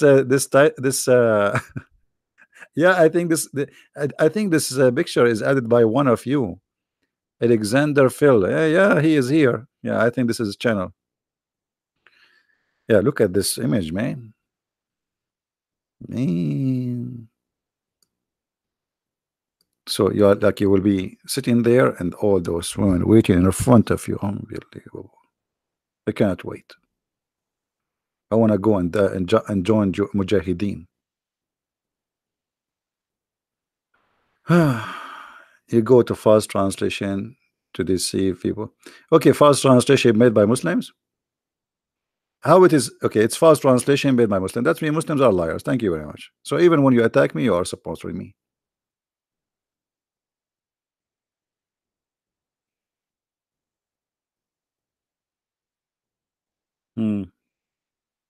Muslims, they have false translation.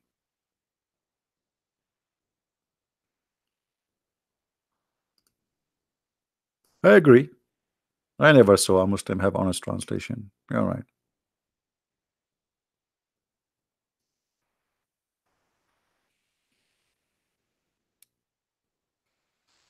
No, I think this guy maybe is just joking.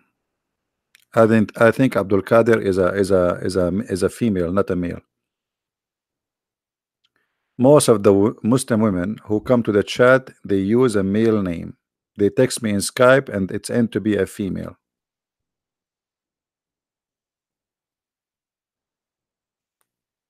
Once a Muslimah, she sent me an email.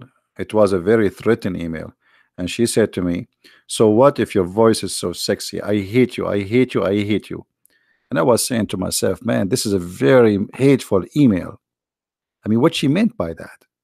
I could not sleep for 2 days after that. She want to kill me. She want to kidnap me. What does that mean? Until now, I'm thinking about it. I mean, this is a lot of hate. I don't know what is behind this threat message. So I think Abdul Qadir is the same. Abdul Qadir, do you dare to call me in Skype?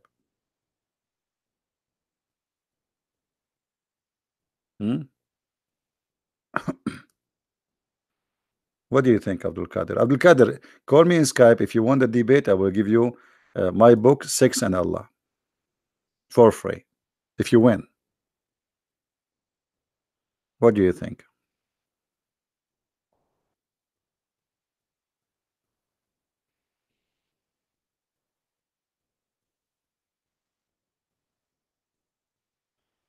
You call it sexual tension? That's a good one. Yeah. You don't like Muslim women? Oh, Muslim women are women like everybody, but for me, why I would be interested in a Muslim women? You see, it's very wrong to have relationship and to marry from a woman she don't believe in what you believe. That is the end of your faith, because you destroy your family, you destroy your value, and you compromise the Bible, because the Bible says that light and darkness cannot live under one roof. All right. The only way for a man who is a Christian to have a wife she is not a Christian, if he converted to Christianity after he married from that woman.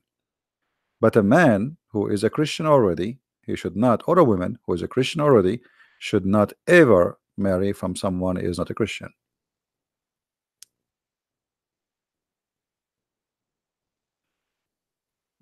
And why you marry someone not a Christian? I mean, there's millions of women there, they are good. There's millions of men, they are Christian. Go. You cannot find somebody. Your kids will be divided. You teach them that Jesus is God. He says Jesus is no one. You teach them that the Bible is good. He says no, the Bible is corrupt. It's evil. So why you want to do that to your family? It's stupid of you. And then mostly marrying a non-believer, he will corrupt you too. Why you want to do that?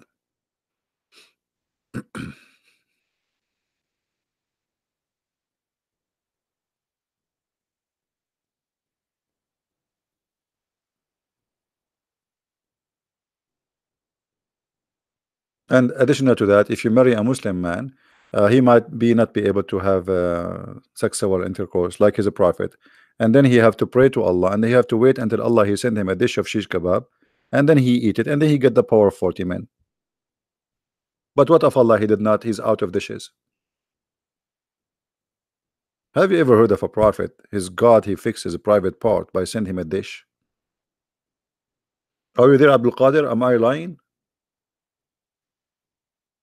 Even the power of Allah come in dishes.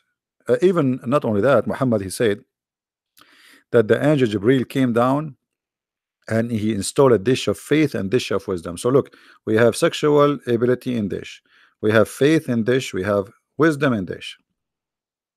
Even wisdom come in dishes. By the way, this is why I'm wise.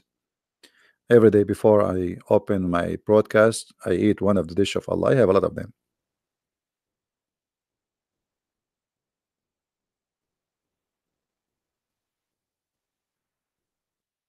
Do we have any Abdul Qadir there?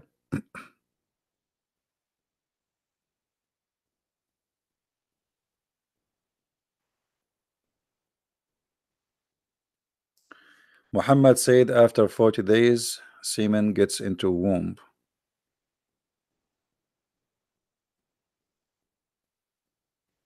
Well, and what are you asking me? I don't know what the question. I mean, semen, they live only for 5 days. Muhammad he says 40 or 50, they are not sure. Muhammad was almost close. You see, if Muhammad he says 5 days, the Muslim they will make a movie about this. But because Muhammad he says 50 days, man, we wish we took a zero.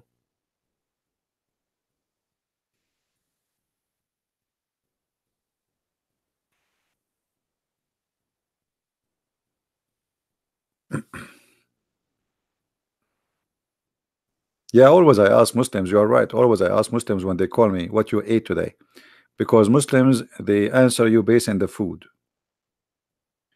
If a Muslim he eat too much watermelon, drink fruit, then we expect diarrhea. If he ate too much ajwa, then we expect like a very hard time to process to squeeze him. Depend on the food.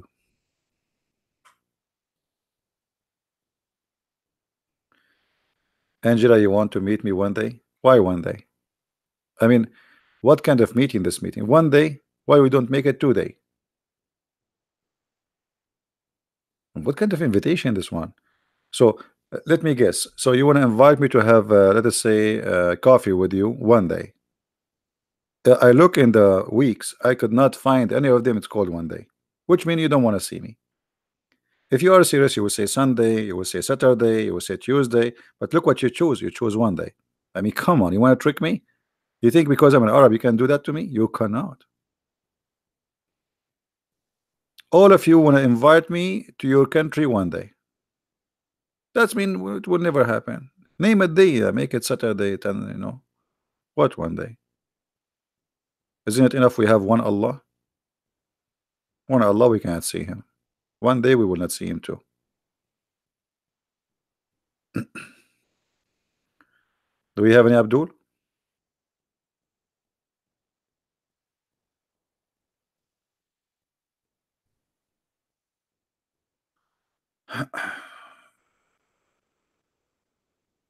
Hey Kevin, how are you? Is that you?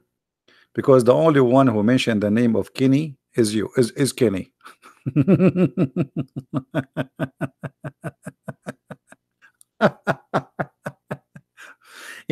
When somebody he tried to get attention, so what he do? He change his name and he came Christian Prince. If you are a brave, call this guy. But you are the guy. You want to bet? You want to bet?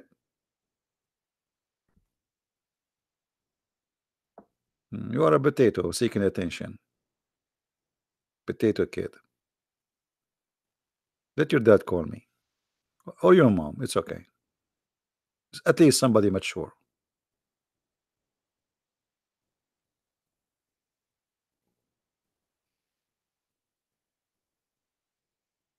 Andrew, where are you going, Andrew? Andrew, you think join our chat is the same as leaving? My friend, my chat is the same as Islam. You get in, you are welcome. You leave, we send you to ISIS. You cannot leave. My chat is the same as Islam. One way. That is why we grow. This is the only way to grow. You get in, you cannot get out.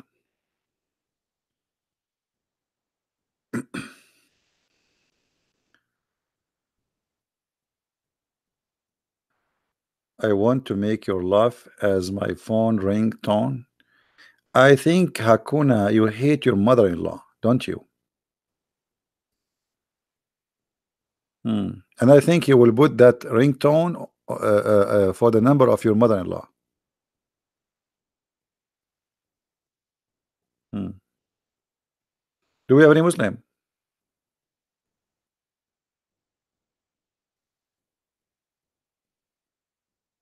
Anyone?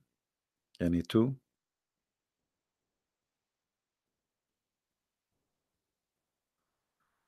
Raja.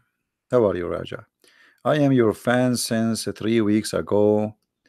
And let us share the comments here so people can see. And where is the comment? It jumped. Where Raja is gone. We cannot find Raja. Hold on. 3 weeks ago, I watched your videos. Thank for all you have done, and I am proud to call you as a prince of a Christian. My friend, I am the only thing make me a prince because I am a child of the King of Kings. Humbly, I am no one, but thank you anyway. All right. There is a movie, by the way. It's an old movie. My name is no one. Watch it. It's a comedy.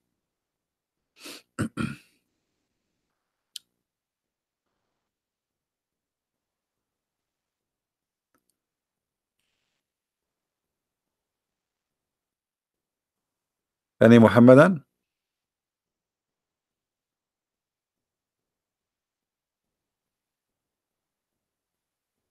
Thank you, guys. Thank you.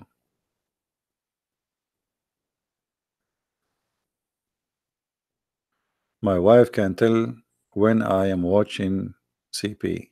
She hear me say it. Hey, by the way, I learned Indonesian, in case you do not know. I learned how to say good morning and how to say good afternoon and even how to say lapuk. Islam is a lapuk religion, expired. So I'm going to open an Indonesian channel, and the only 3 words I will say the whole time I'm talking is good morning, good evening, good afternoon, and lapuk. You like it, like it. You don't like it, I don't know what to do.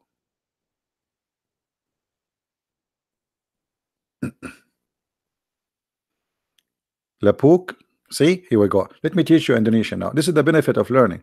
Lapuk mean expired. Yesterday, somebody says to me, "You are a single expired," and I think he was saying I'm like Allah because Allah is single and he's expired.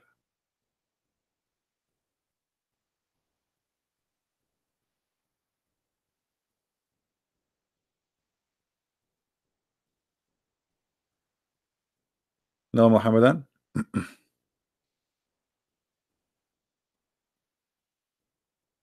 Yeah, Bojang Lapuk, Bojang Lapuk, single expired. I know what does that mean. Seriously, I mean, what? How how single can be expired? What does that mean? What? So if you are a single, you are expired. What? How you make the in Indonesia? You read it from left to right or from right to left?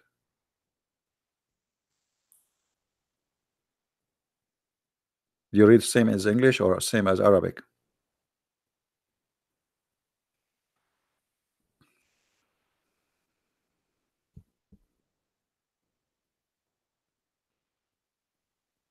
Left to right? Ah, okay.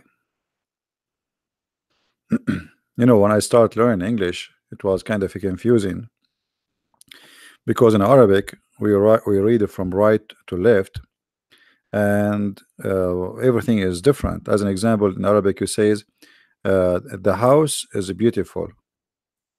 You know, in English, you say beautiful the house.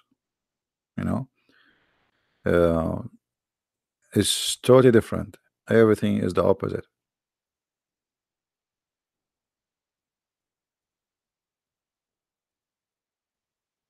Do we have any Muslim here want to say anything?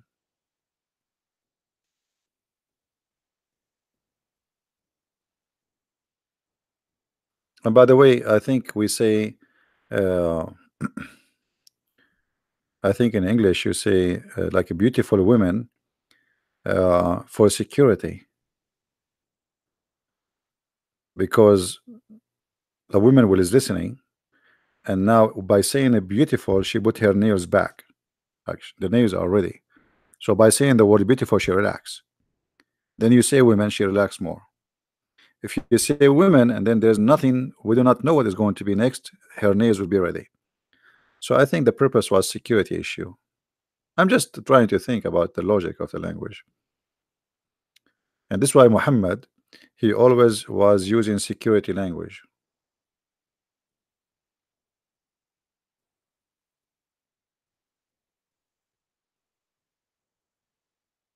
Where is the Muslims today?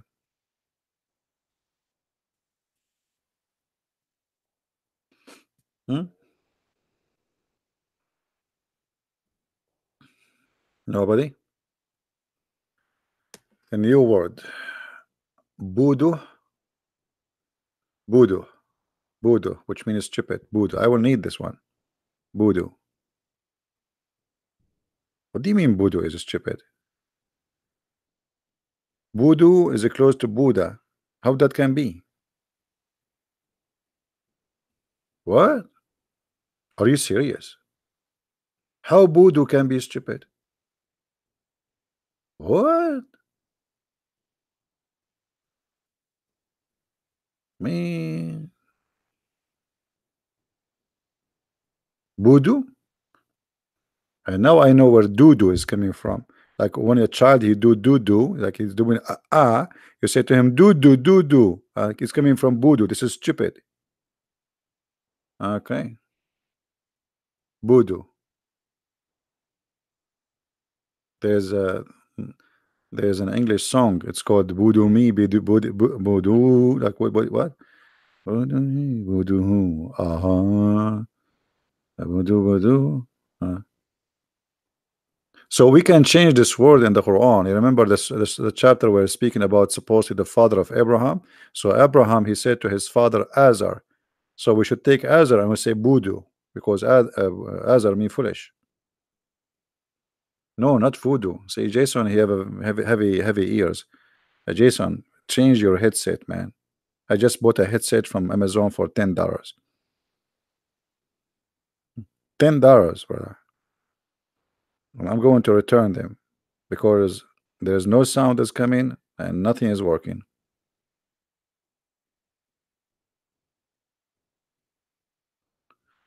Can you help me? Uh, you help me a lot to recover, break up my ex-Muslim girlfriend.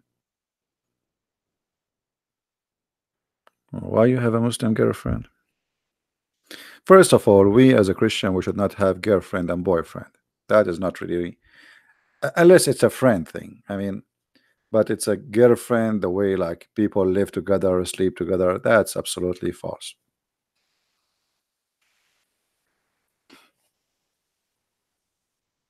And relationship in such a way, girlfriend and boyfriend.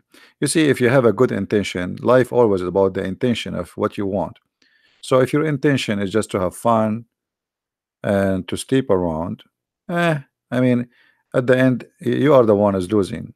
You might think you are winning, You're having fun, but at the end you are losing, because by time you will lose your ability to love any human being.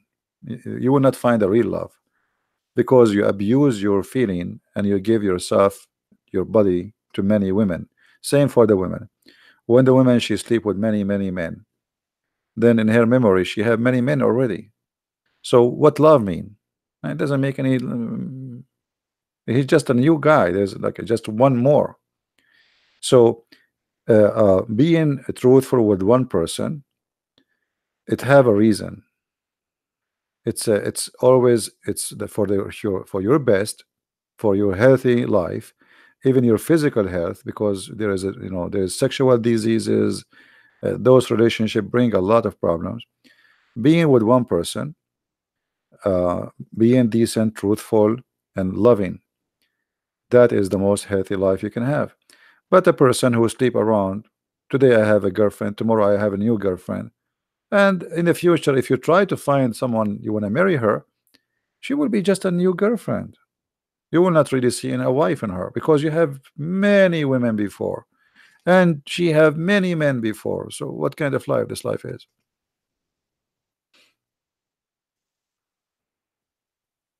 And then when you sleep with all the men who sleep with that women before you, and she sleep with all the women who slept with you before her. Additional to that, whatever disease you cut from them, you will give to her.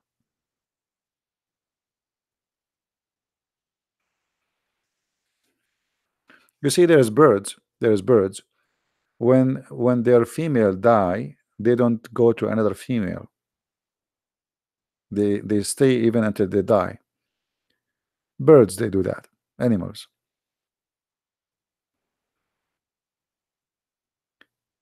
There's some kind of people, the husband, he die after a week or two, she is out for dating, as if she lost a puppy. So this is why you have to be careful about you associate your life with who, because this future partner, whatever you call him, wife, husband, he can destroy your life. Many people destroy their life, literally destroyed, because of a stupid decision they make.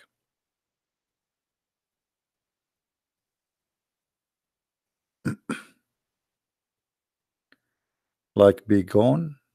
What be gone? I don't know what do you mean, my friend.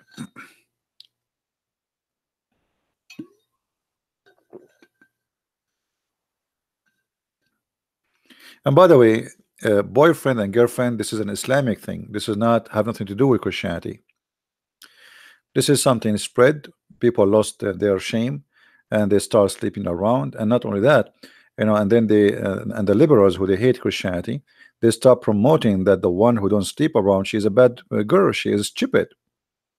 It's embarrassing. Like she is 24, 25, or even 30, but she is still virgin. That is for them, it's a shame. They make fun of you. They will bully you. So uh, ugly became right, wrong became right, right became wrong. But at the end of the day, the truth is not what they say to you.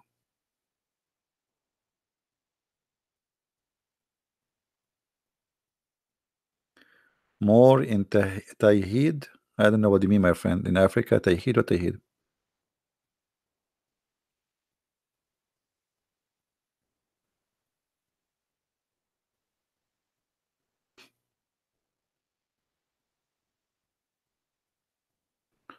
Everything you do in relationship with somebody have to have attention, a good attention, to marry that person.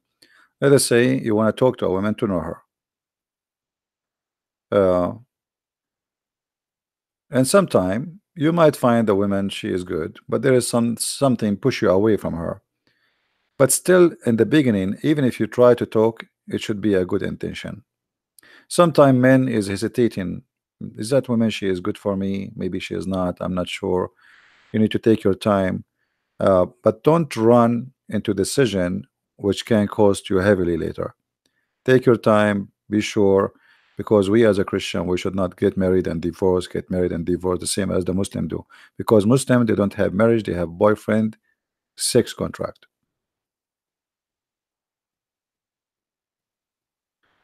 Well, the Indonesian book, when it's ready, your friend, you will know. I don't know. People are working it.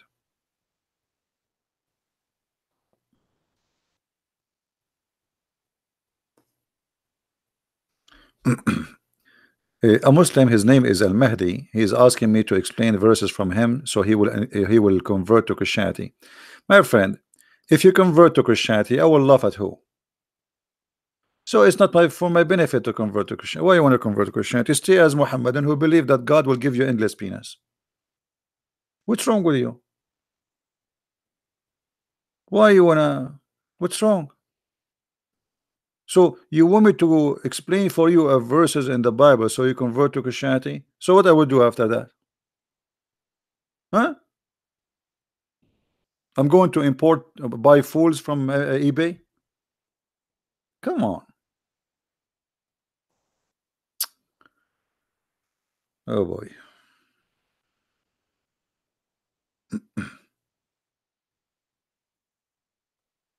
And why you don't like that chapter in the Bible, my friend? Isn't your prophet he believe in the same? Man baddala dinahu faqtuluhu, the one who changed the religion, kill him. I mean, look at the hypocrisy of the stupid Abdul. Isn't your prophet, he says, the one who changed his religion, kill him? Let me get you busted.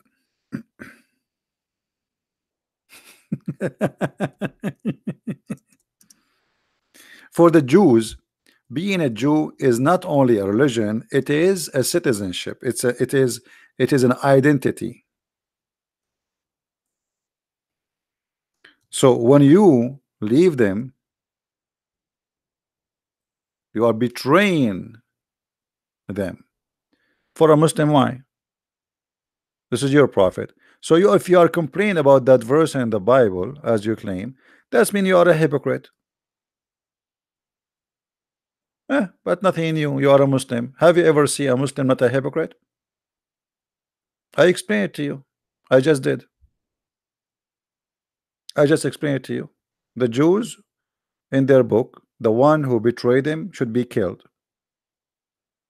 Your prophet said, the one who leave his cult, the cult of Islam, he should be killed. It's in the front of you. So what is your complaint? I'm not sure. Are you saying this is wrong? Are you saying that the one who leave his religion and the one who says kill him, he is a filthy man? Say it. Say it. Be a man. Oh, there's no screen. Sorry. No screen. Hold on. Here we go. Say it, Abdul. Exactly what it says in that verse in the Bible. You don't like it. It says in front of you. The Jews, they say the one who betray us, the one from you who leave us, who join and worship other God, kill him. So what's your complaint? Your prophet said the same. Are you man enough to say the one who says that? The Bible difference, the basic difference in the Bible, Quran, the Bible says to slaughter mother and father if they ask to worship other. Whoever killed you, let me show you how stupid what you just said. The Quran say that Muhammad says whoever changed his religion, kill him, even if it's a child. Whoever, women, men, child, whoever changed the religion, kill him. It's in front of you. I mean, you are just a stupid kid. You don't know what are you talking about. Guys, does it say who is ever? Does it say whoever changed? Potato. Potato. Too much hummus. Too much hummus. Diarrhea. Yuck. Whoever change his religion, kill him. Man, women, child, whoever. Read it. Do you see it? I just answer within screen. And why you don't call me Mahdi? Why you don't call me? Do you like to call me? Aren't you the guy from Nigeria? So we can laugh. Call me so we can laugh. I want you to say that the one who say that is an evil person. Your prophet says whoever. And not only that, I can show you your prophet ordering to kill women and children. And not only that, I can show it to you from the Quran. And not only that, I will spank you until your bum become red as never before. Do you dare to call me? I think now you have a real reason to call me, because I just said to you I will spank you. And you know how exciting that for you. I know who you are. You like spanking. So be honest. Do you want to call me so you can get your daily spank? Mahdi? Hello? Don't you want to have your daily spank? I have a lot of spanking for you. You know, one of the things Muhammad, he said that if somebody is a gay, spank him as a penalty. I mean, if the guy, if you spank him, he's a gay, he will love it. Me. Call me, Mahdi, call me, and we will talk about the verse in the Bible, and I will show you what is equal from the Quran. Do you dare? But you are a bit. You know what? Let me block you. Let me block you for one purpose: to force you to call me. Get lost. If you are man enough, call me. I have no time for kids. I'm not going to waste my time.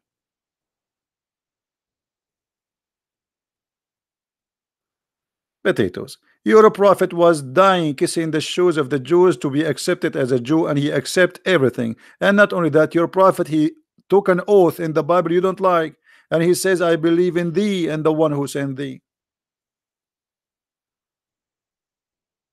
So your prophet do not know what is written in this book? Huh?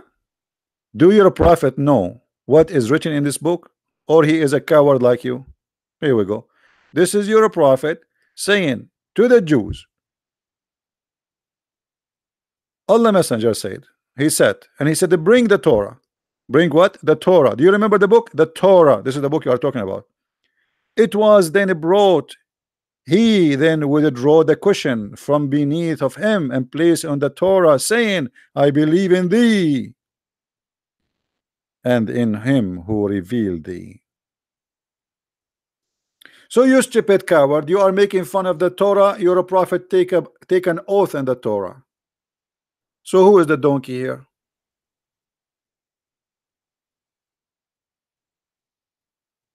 Sorry, who is the voodoo here? Boody boody boo, Scooby Scooby Doo. You see, when they say to you the Torah, the Torah, the Torah, okay, how the Torah is ugly, and your prophet swear by the Torah, and he treats with a lot of respect, and he say, I believe in thee and the one who sent thee.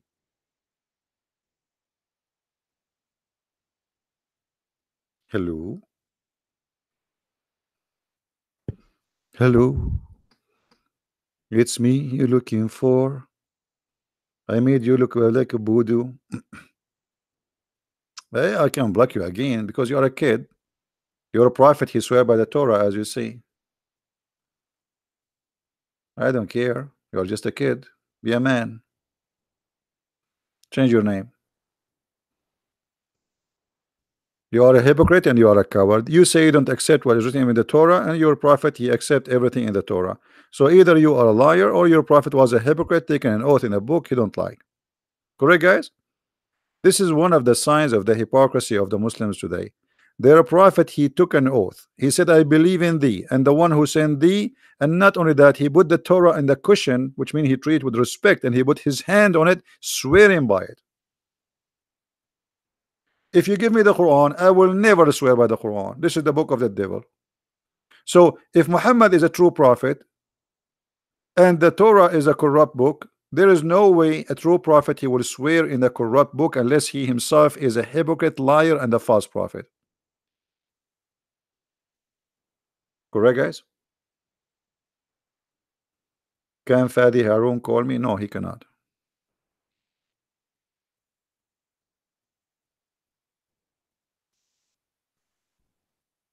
What? Fadi will leave Islam? Why he want to call me? There's no need to talk to me.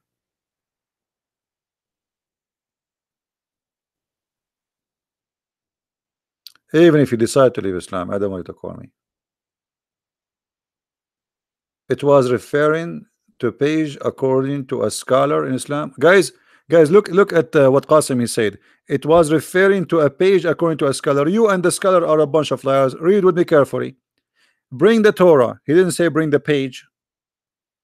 Then it was a place in front of him. The Torah, not the page. And then he said, he did not even open the book as you see here. Bring the Torah. And then he said, I believe in thee and the one who sent thee. Liars. He swear by a page. Have you ever heard of somebody swear by a page? I mean, look at the deception of this cult. A brother Christian. There is a person named a Christian prince, and he said that the prophet is swear by the Torah. In fact, he was swearing by one word, which was in. Only that word in. Between two brackets, brother. He was not swearing by the Torah, he was swearing by the word in. Between two brackets.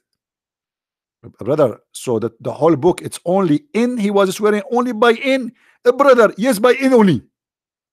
I mean, look at the madness, man. He was swearing by the page. By the page. By the page, you say, I believe in thee. Good try, good try. What about the Quran saying musaddiqan lima ma'ahum? Stupidity is amazing. I hate stupidity. I hate stupidity. Stupidity is the disease of this world today. Read carefully, Abdul. Abdul, yeah, Abdul. Which translation you like, Abdul? Let us give you kinky translation. All Muslim translation are kinky anyway.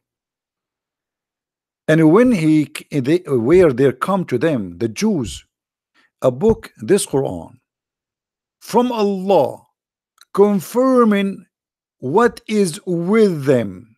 What is what? With them. So your scholar told you he swear by the page, brother. By the page, brother. Only by that page, brother. Brother, I heard he was swearing by the number of that page, not the page. The page of that, the number of that page was number 12, brother. He was swearing by number 12. Low IQ. Hello, little Tanya. You have the you people, you have an IQ of a chicken. And you think when you say bok, bok, bok, bok, bok, bok, bok, bok, bok, bok, you convince us. Just make a loud sound, right?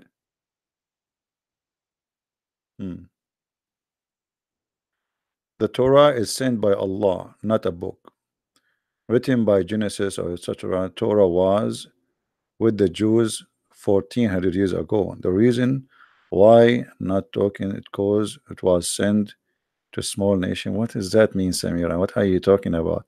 This is the Torah was given to the Jews between their hand at the time of Muhammad. So stop fooling yourself. And the verses of stoning to death, it's still in the Torah, and it does not exist in your book. Why? Because a goat ate your book. See, you say that the Torah is corrupt. Here we go. We can show you the verses for stoning to death in the Torah, but in your book it's gone. What happened? A goat ate your Quran. Who said that? Aisha. Who is the witness? Aisha. Who else? The goat. So in our book, everything is still there. In your book, you have nothing there. Torah is not corrupt, it's lost. That is me even more stupid. What kind of God? He write the book by his hand, yet it's lost. Can you call Allah to look for somewhere, maybe behind the couch? Guys, it's lost. It's lost. I mean, what you can say? Nobody have it. The Jews are spread around the earth and they lost the Torah, brother. They lost the Torah.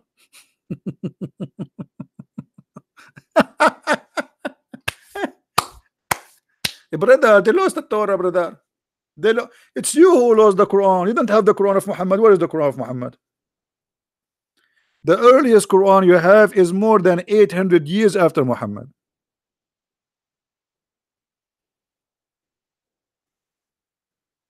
Where is the Quran?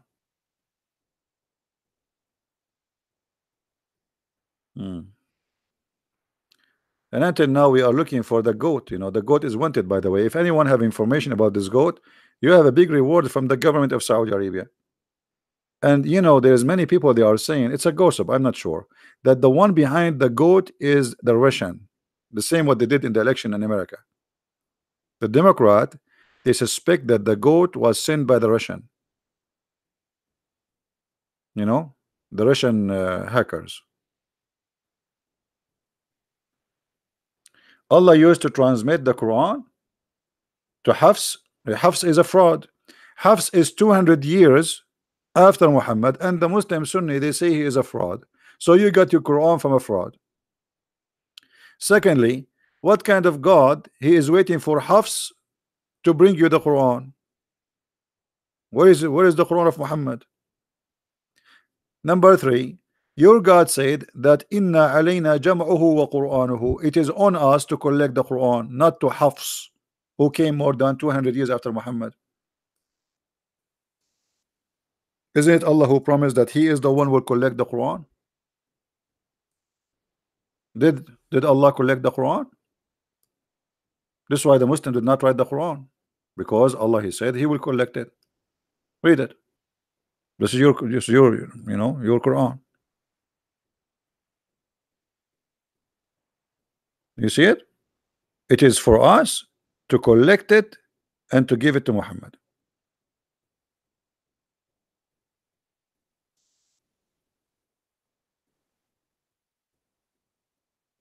But you don't have the Quran of Allah, and Allah did not collect the Quran. Allah He made a false promise. Hafs was born 75 years after the death of Muhammad. That's a lie. Hafs was more than 200 years after Muhammad. Additional to that, Hafs is a fraud. Just type right now in Arabic in Google, Prophet Google, Hafs was a fraud, and you will see all the reference coming from Islamic website. Hafs hadith is rejected, not even da'if. It's rejected, totally rejected, because he is a fraud. The Muslim they say Hafs is a thief and he is a fraud, and he used to steal books and he claim it, which means he take a book from you and then he write and he claimed that it is his book. Do you want me to show you that?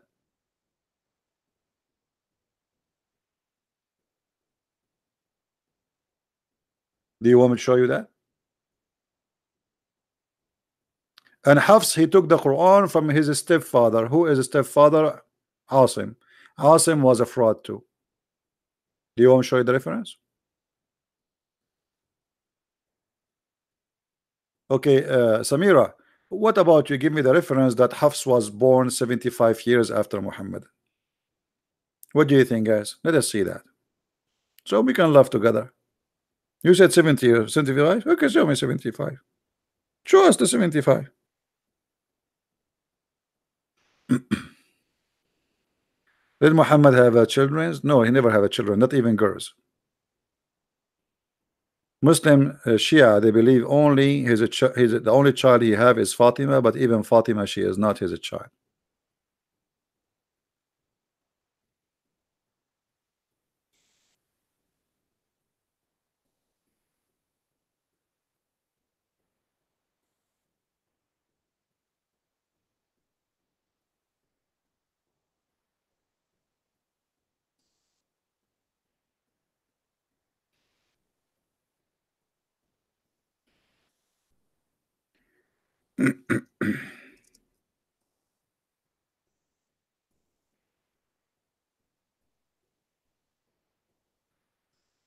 If we go right now and we do a little search in private Google, let us do that.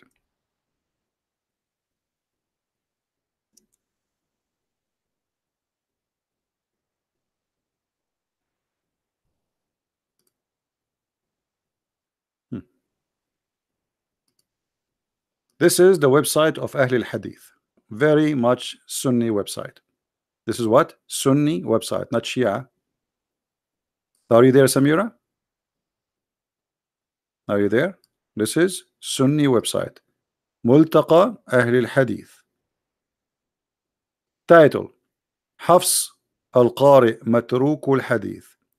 The hadith of Hafs is totally rejected. Why? They explain to you why. You know what? Let us click a translation, Google translation, peace upon him, and see what the translation will be. Translate to Arabic. What Arabic? I want this is Arabic. Option translate to English. Arabic to English. Where is English?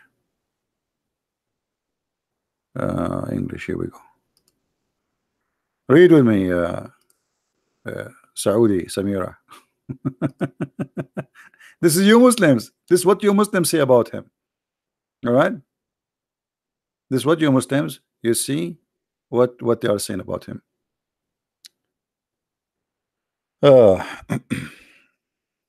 Yeah, for sure, translation of Google is not good, but he fabricate hadith, he lie about hadith, in the authority of Ibn etc. Blah blah blah blah. He said from his father. Okay. I mean, the translation is really horrible. Let us see. Al-Bukhari said about Hafs, leave him. Al-Bukhari, what Al-Bukhari? Al-Bukhari said about Hafs, leave him. What does that mean? Matruk. Matruk, which means rejected, garbage. Al-Bukhari said that about Hafs. Because he's a liar. Even you Muslims are weird. You reject his hadith and you accept his Quran. Continue. Translation here is weird, man.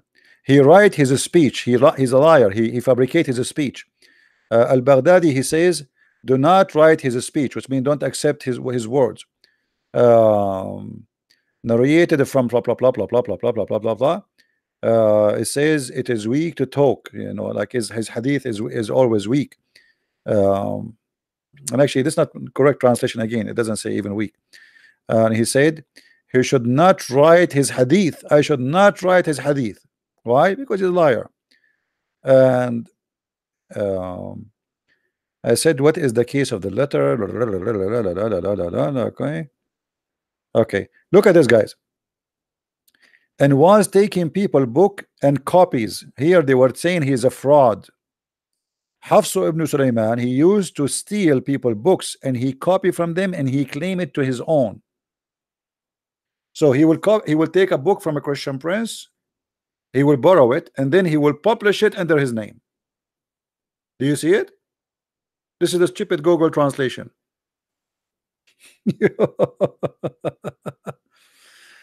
So all those references, and look, Abu Bakr said, and he was a liar.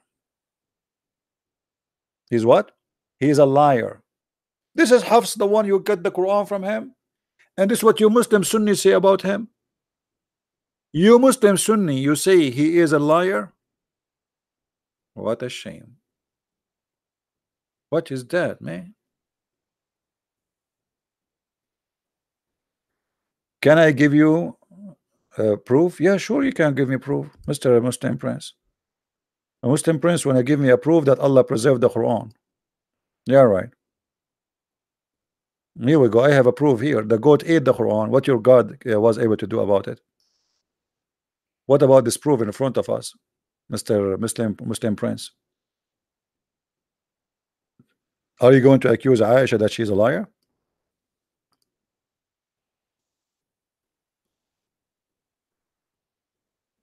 Is that Aisha saying that the goat ate the Quran? Okay, show me the verses of a breastfeeding for adult 10 times. There are 31 Quran today, and one of them is Hafs. Each of them have different verses, and Hafs has 6 to. Okay, so what is that? That to prove that the Quran is not the same. Same time, even the Muslims in the interpretation, they explain that there's many verses are corrupt. In the top of the Shia, at the top of that, all the Shia agree that the Quran today is not the Quran of Muhammad.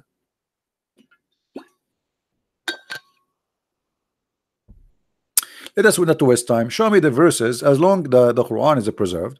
Show me the verse of a breastfeeding for adult. Recite it for me. Where is the verse for breastfeeding for adult? 10 times. And why you Muslim don't practice it?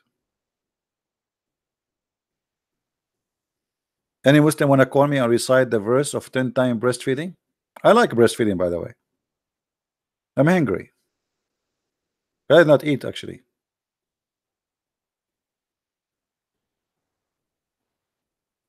And by the way, I don't talk much about the Quran corrupt, because how you can corrupt the corrupt? There's nothing is called. This is a corrupt, stupid cult. So how you want to corrupt the corrupt? How you can do that? What about you call me and you prove to me that Islam is from God anyway? Let us say the Quran is preserved in a CD. I mean, even a human being can do that. One verse 7, 1 plus what? One verse, Surah 1, verse 71. 1 plus 7 equal to 8. Number of the Surah 2 has 86 verses. So 2 plus 86 equal to 288. Even number. Do this from 1 to 114. You see, this is very stupid of you, my friend. First of all, the one verse is not the chapter. The first chapter in the Quran is not the first chapter. Secondly, it's based on who you decide which one you divide the number with. Like, who is the one who told you to do like 1 plus 7 is 8, and that is the number will do for everybody. The chapter of Al-Fatiha is not the first chapter in the Quran. The first chapter in the Quran is 96. So look how Muslims, they come with silly, they try to prove to us silly stupid things. I can play the same game. And by the way, if we do calculate the numbers, you will see that you are being stupid, because the middle of the Quran is not 57. I mean, you Muslims, you have a problem. Guys, how we can have 157 the middle of the Quran? It's not even number. Let me explain to you. Just to show you. Let me draw something for you. To show you how silly, even when they try to prove to us something. I will draw a line.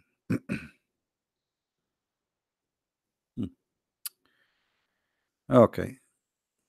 So if we draw a line here, and we say this is number 1, and this is number 114. Let's make it 1 to 10 first. 1 to 10, just to explain to you.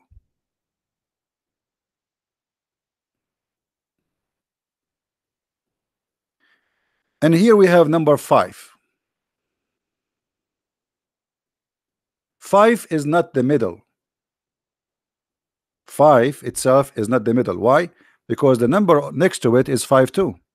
To make it simple for you, if we start counting from here, 1, 2, 3, 4, 5, 6, 7, 8, 9, 10. However, in the other side we have the same numbers. So the middle is going to be between, not on 5. And we are talking about what? 114. 57 is the middle. That is impossible. Are you guys getting my point?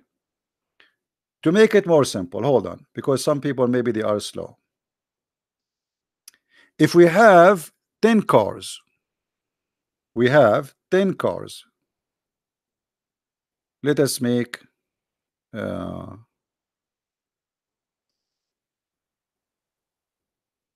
cars. 1, 2, 3, 4, 5, 6. We have to make them smaller now. 7, 8, 9, 10. And let us say all of them, they are equal in size. So what is the middle? Guys, which one is the middle? We are talking about mathematically accurate. If this is number 1,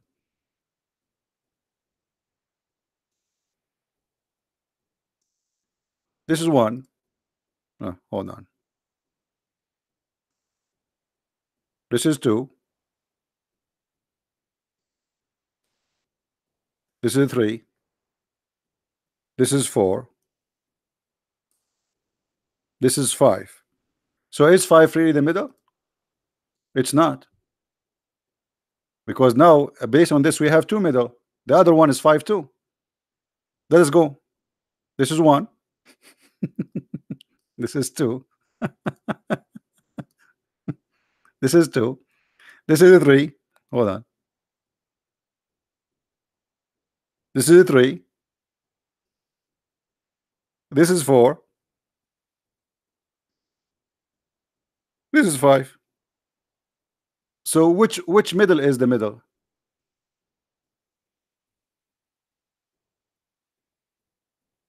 Guys, you understand? How this can be the middle? We have 2 5. Which one of them is the middle? So when you assume that the 57 is the middle, that is stupid of you. The middle is something between the 2 5 here. That is the middle.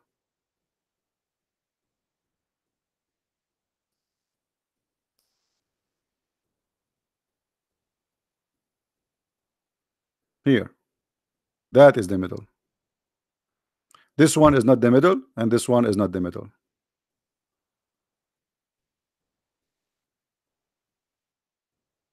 The middle is 5.5.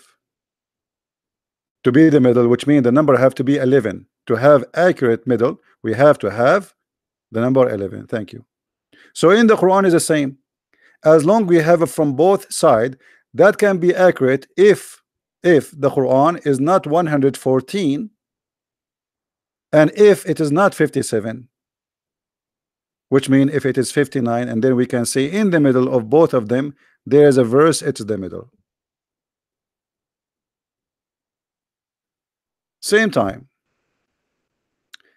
Umar ibn Khattab, he says the Quran was 1,025,000 letter. How many letter we have today left? Can you tell me, Muslim Prince?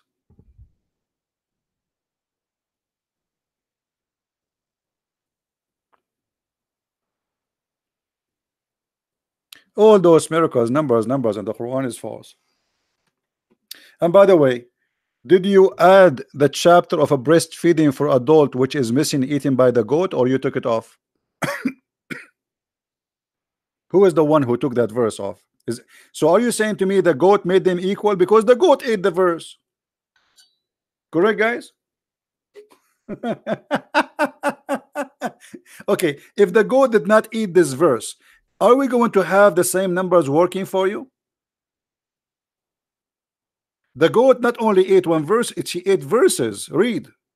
So the one who made the miracle according to you is the goat. The goat ate perfect in the middle, maybe. The goat, she was licking the top of the ice cream until she make it in one level you like, so you can make a number with it. Silly religion. Trying to find a proof about Islam by numbers, but that will not work. What about your prophet saying the sperm stay inside the woman for 50 days? What about this number miracle?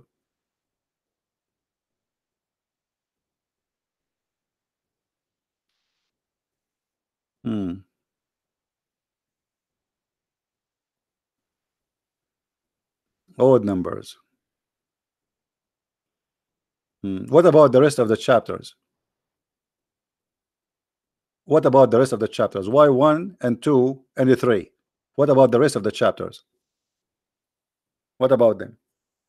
Secondly, when you say, as I said, when you say chapter number 1, why you choose chapter number 1 as you have it today in the Quran, which is the Quran of Uthman, not the chapter number 1 which was given to Muhammad after he been squeezed, which is the chapter of Al-Alaq?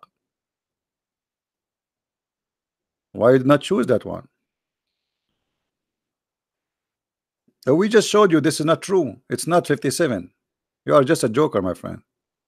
The middle is not 57. This is not an even number. Same time, how you can say, okay, hold on. According, can you give us a link? Let me search for it just for a laugh.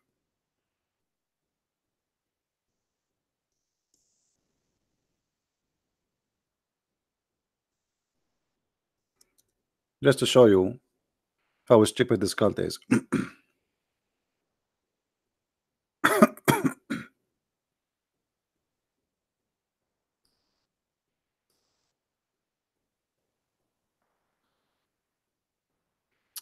This is the miracle, right? Even and odd numbers. By the even and the odd.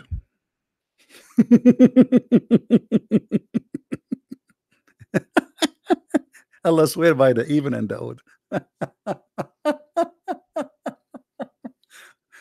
Okay, as you see, the third verse of 89th surah in the Quran draws attention to the even and the odd numbers. The word wa in the Quran is used to emphasize the word that succeeded, okay, when it was used in the beginning of the sentence. We translated the word wa as by. Let me show you here how we get them busted right away. Guys, does it say here that the word the letter wa is a word? If you go right now and I show you in the Muslim website how they calculated the number 19, you will see they don't even calculate the letter wa. They did not calculate it as a letter, they don't calculate it as a word. Here suddenly it became a word just to make numbers work. Do you see it? Hypocrite, liars. Then it says in the figure example, the surah of etc. chapter 1 7, the one sub set surah and 7, and the surah of the cow 286 and 2 surah 86 286 verses. In the table below we got number 8. Since the number 8 is even number, we write it in the place reserved for even numbers, and we added a 3. Why you are adding 3? I mean, who is the one who come with this calculation to add a 3? Trinity? And 200. Why you 200? Why 3 and 200? You see, those games we can play as much as we want, so we can come with the calculation and sweet us. Who is the one who told you to add a 3 and 200? How you can add them and why? So is an even number, brother. We write it on the place reserved for even numbers, and we added a 3 and 200, the surah number and the number of the verse of the surah, the family of Umran. Okay, why you choose this one? Why you choose this one exactly? And then we got the number 203. As this number is an odd number, we will write it in the place their odd number, and we will do the same operation for all other surahs and verses of the Quran, as we will see in the table below. So look what they did. We try our best to come with the calculation, and we choose numbers to make and divide, and we add as we wish. This is something can be done to anything to fabricate a calculation. So did your God Allah says to you add number 3 and 200, and then we make it 203? Where do you get this from? So you have to add numbers to fabricate a calculation to make it look like a miracle. As simple as that. Secondly, the Quran we have today is not what Muhammad he gave you. This is the Quran of Uthman.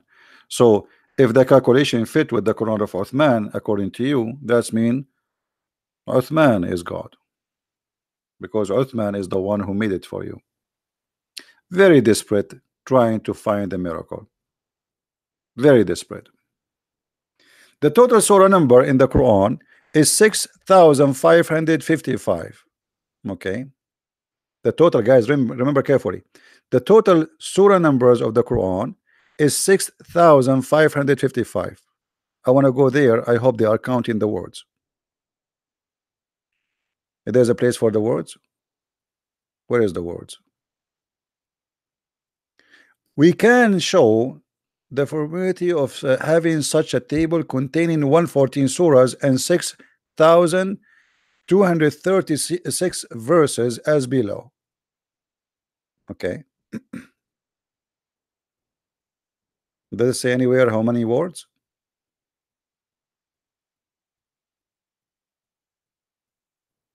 Until now, nothing about how many words. Let me show you. All of this is a false fabrication, and nobody is going to calculate anyone to check even if this is true or not. But let us do this. Was Umar al-Khattab a liar when he says the Quran was 1,025,000 letter? How many letters the Quran today? Because based on the numbers, we would change the whole numbers of the surahs. Same time as we showed you, the Quran have a lot of missing chapters which nobody can find, and the goat ate many of them. So if the numbers as you see here is a miracle, that's mean the one who did the miracle is the goat. Now let us go to Umar al-Khattab. How many words in the Quran? Search in Google. Guys, how many words? As for the numbers of the words in the Quran is 77,449. Why you don't use that for your calculation too, so we can laugh? All right. Now let us go and see what Umar al-Khattab he said.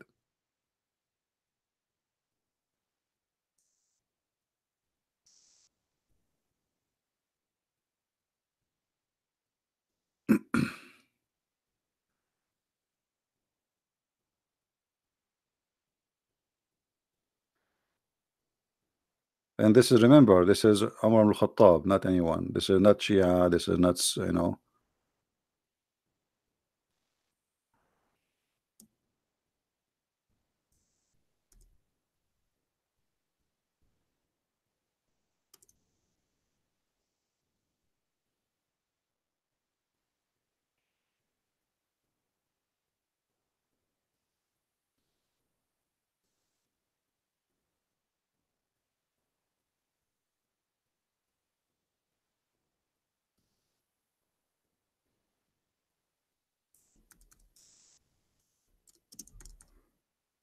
I will show you the reference and put it in the screen.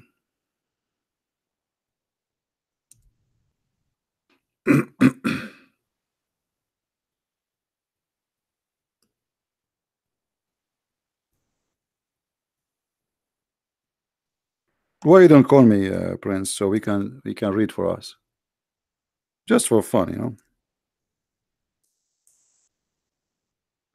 Better than me trying to prove to you without people hearing your voice.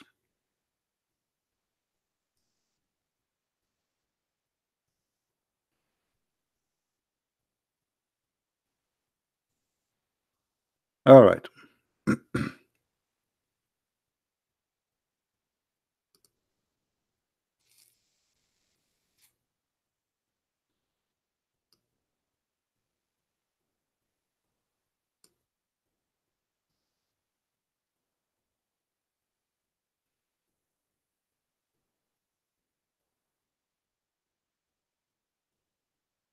I think even we found it in English. Hold on.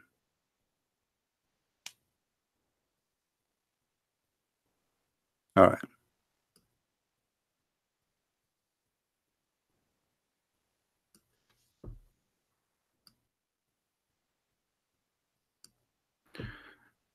Let us see. Read carefully with me. It's reported. It's reported. Let's see. Where is the one about Omar? ألف وألف حرف.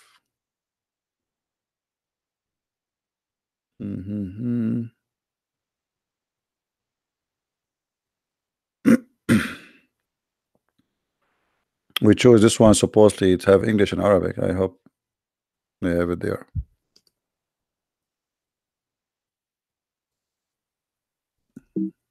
Oops.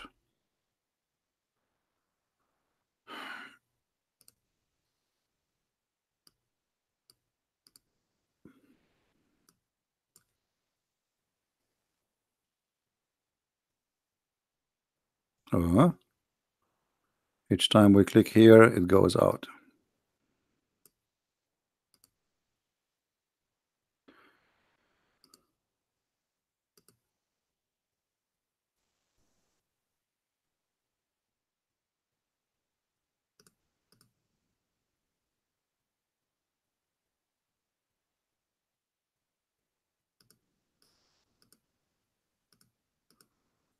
I'm just trying to find the reference.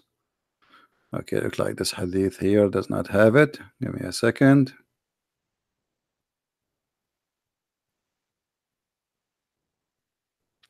All right.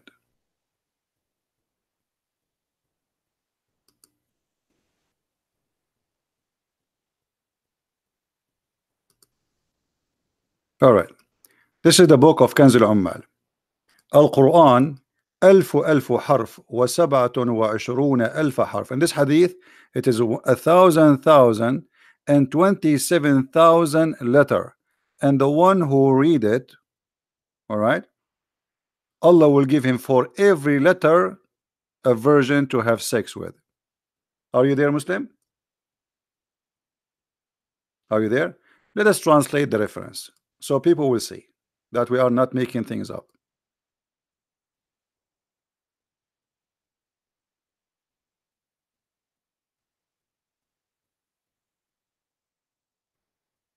All right.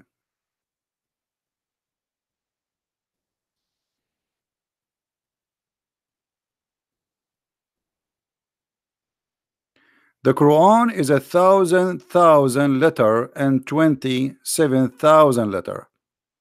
And for the one who is patient and etc. reading it, Allah will give him for each letter a wife to F. Are you there, Muslim guy? Muslim prince? So how you calculate for me a Quran which is 90% of it is missing? Because if we have 75,000 letter of the Quran today, but the Quran was more than 1,027,000 letter.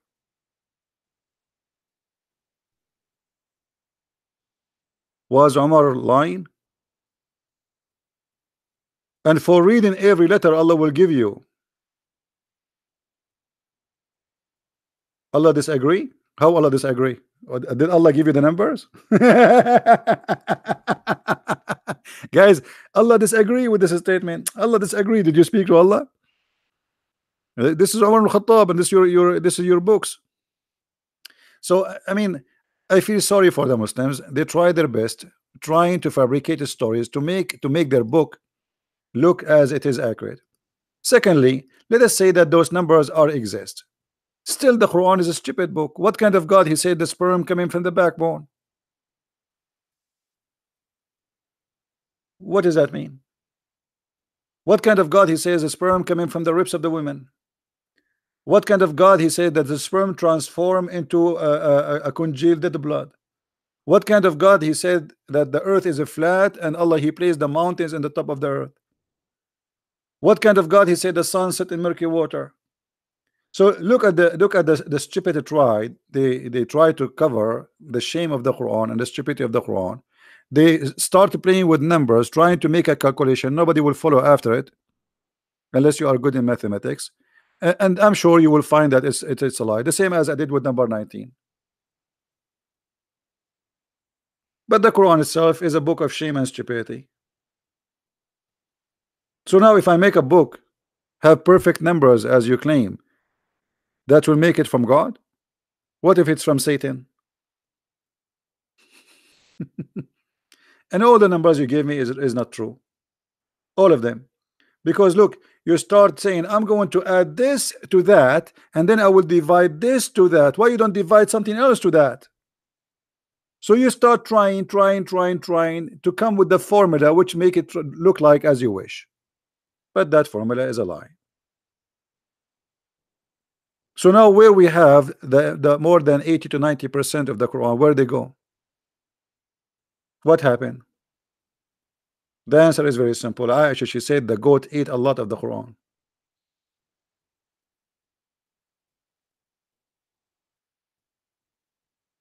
The same lies they say as the numbers of women in the Quran. The Quran says there is etc. women, etc. men.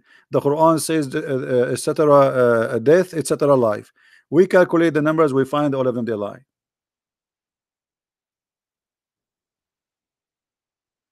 Who, if he's a Shia, Shia even more in trouble, because Shia is the one who keeps saying Quran is corrupted. Not a single Shia accept the Quran today. So how he's a Shia, but he don't believe in this? So if he said to me, I don't believe in Umar al-Khattab, well then he have to believe in the Shia, and all the Shia agree that the true Quran is taken by Al-Mahdi.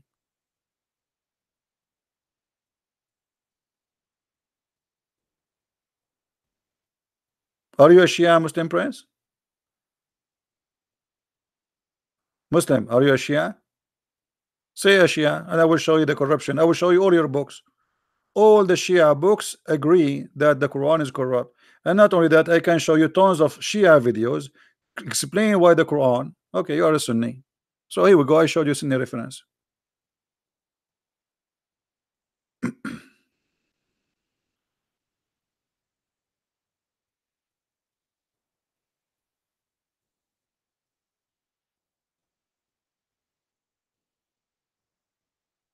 Okay, what is the chapter of Ar-Rajm? Did you calculate the number of Ar-Rajm? Here we go. We have here at least two chapters are missing. The one for breastfeeding and the one for Ar-Rajm. Did you calculate that one? Where it is? Where is the verses of Ar-Rajm? Look what Umar he said. And this is Sahih Hadith.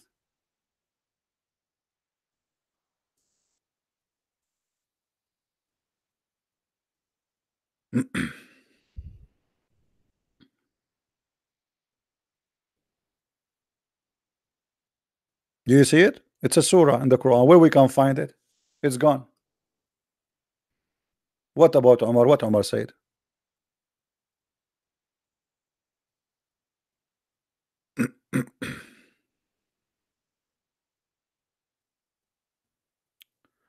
Read with me. Umar said, I am afraid that after a long time has passed, people may say, we do not find the verses of our regime. Guys, did he say verses? Did he say verses? That's mean this is mentioned many times. It's not one verse. Verses. Okay, where are they?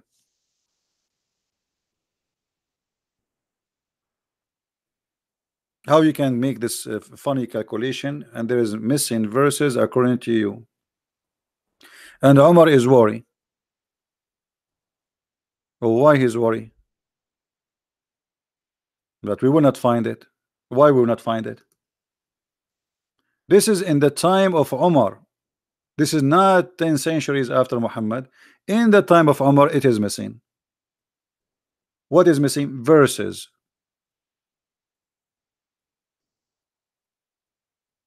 Do you like to add those verses to your calculation to make it more fit?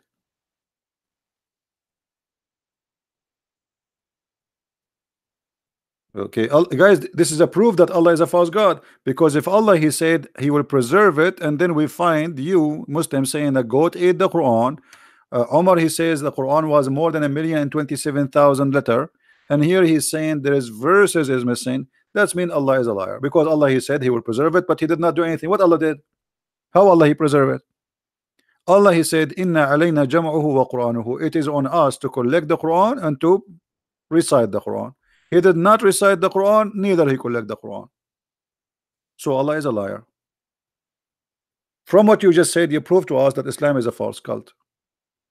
How Allah he says he will preserve it, and here we have verses are missing. Is that the book of the Jews? This is Sahih Bukhari.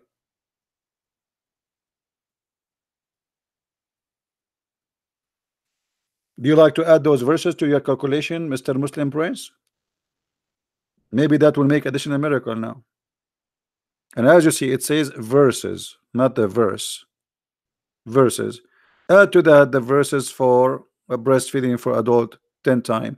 Add to that the verses for 5 times breastfeeding. Add to that, add to that, add to that. We do not know what is missing. So what we will do now? Allah, He preserved the Quran, but as you see, it's not.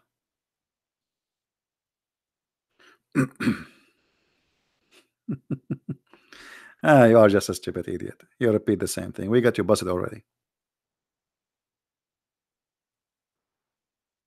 And adding numbers to make a calculation, that's stupid to try even too. You remember the guy Rashad Khalifa from Arizona, the Muslim, who come with the 19 number? The Muslim killed him. Do you know why? Because he took a lot of verses out of the Quran to make his calculation work. And actually his calculation is a lie. I get him busted in 2 seconds. Or what you say, I'm sure if I sit and I study the numbers you gave me, we will find that it's stupid. But anyway, number 57 is not in the middle of the Quran. It's not even.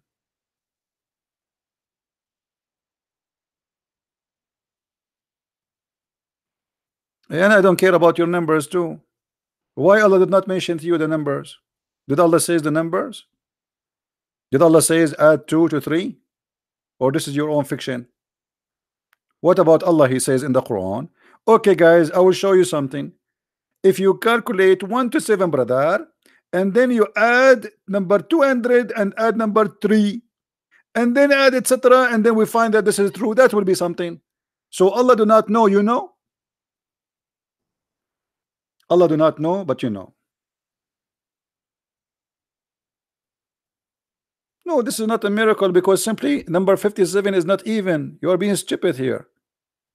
To have an even number, it have to be 58, and the Quran have to have not 114, should have 115 surah. That will be even number. You are being stupid, because that will be the middle.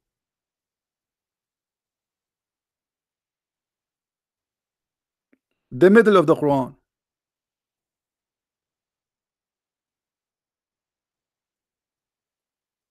If you have the Quran as 115 chapter, that will make number 58 the middle.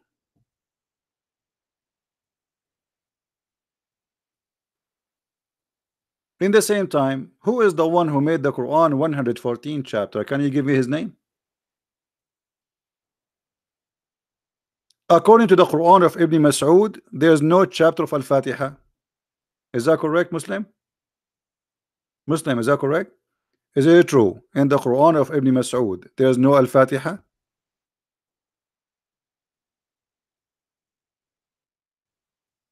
Which one you take? You take Hafs or Ibn Mas'ud? The whole Al-Fatiha in Ibn Mas'ud does not exist. All of it. The base of your calculation is 1 to 7 chapter of Al-Fatiha. In Ibn Mas'ud, that chapter does not exist. Totally is gone. What take Allah? Where is Allah? I mean, look at this idiot. Have you ever spoke to Allah? Have you ever see Allah saying this is the Quran? Actually, it's very clear that Al-Fatiha is not part of the Quran. Why? This is a prayer Muhammad was trying to copy Jesus. Read carefully. How this can be Allah talking in the name of Allah? There is no way Allah will say in the name of Allah. This is a prayer Muhammad was trying to copy Jesus. He said to them, pray like this: our Father art of heaven.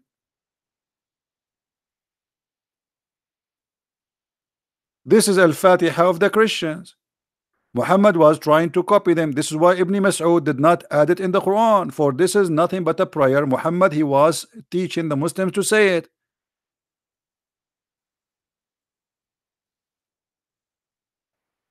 There is no way that God will say in the name of Allah. That's stupid. There's no way that God will say praise be to Allah. That will be stupid. There's no way that God will repeat himself twice, saying the beneficent, the most merciful, he again in verse number 3. There's no way it says Allah will say the honor of the and the resurrection day.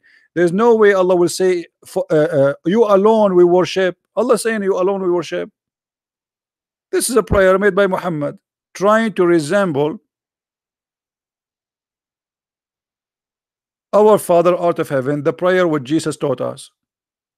The Christian, they have a prayer. The Jews, they have a prayer. Muhammad, he have to come with a prayer, and he made it. This is why it's not exist in the Quran.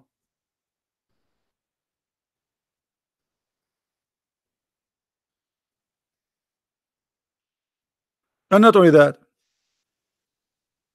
do you speak Arabic, Muslim Prince? Have you ever heard of a stupid God like this before? Since when in Arabic we have a word, it's called bism? Your God Allah do not don't speak Arabic. In Arabic we don't have bism, we have bism. Look what we have here. We have bism. Since when we have bism? What is that? It is bism. There's an alif here. Okay, isn't this a mistake? How the word bism become bism?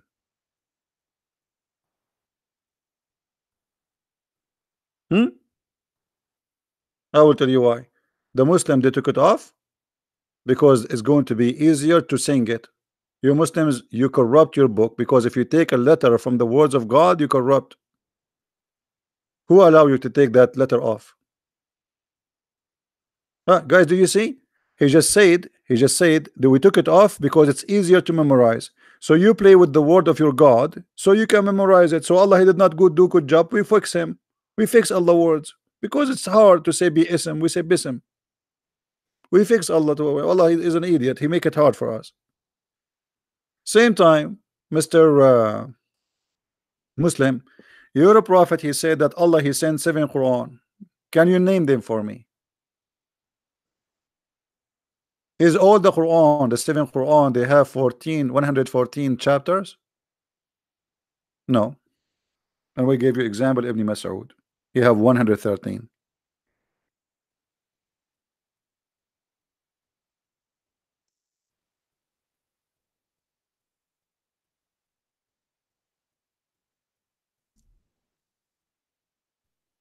Where is the 7th Quran? I want the 7th Quran. What happened to the 7th Quran? The Quran is preserved, right? Okay. Where are they?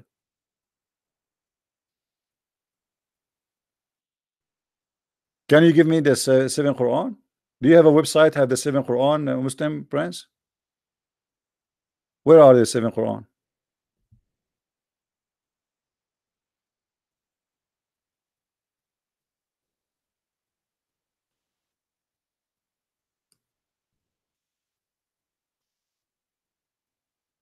Are you there? Isn't it Allah here preserve the Quran? Okay, we should have 7 Quran equal to each other. Where are they?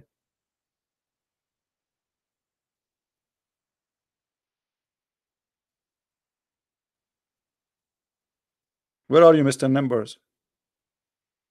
We should have 7 Quran. All of them have the same equal numbers. Correct, guys? Because this is a miracle.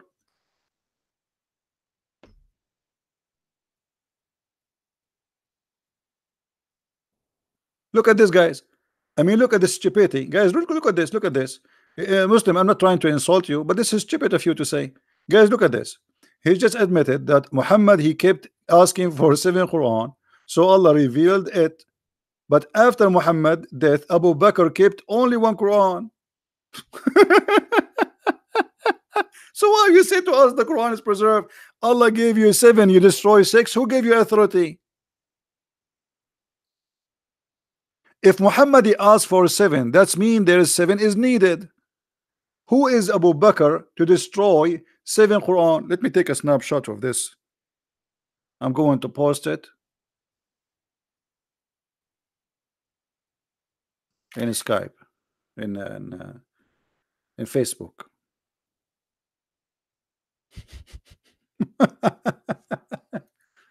So you are looking after numbers, and you have 6 books are gone, and you have only 1 left. There's only 1 Quran. No, you just said Allah, he sent him 7 Quran. What do you mean there's only 1?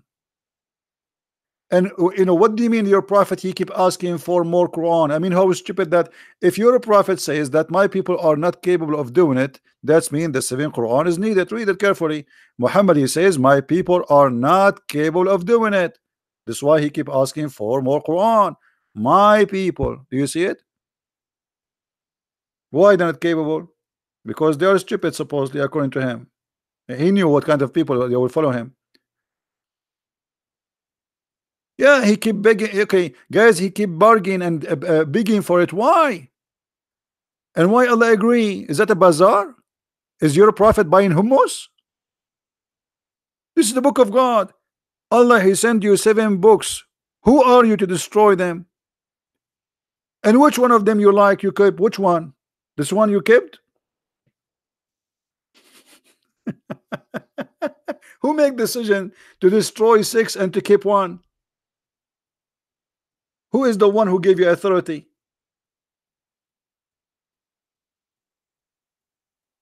So you are busy with the numbers, which is false and stupid.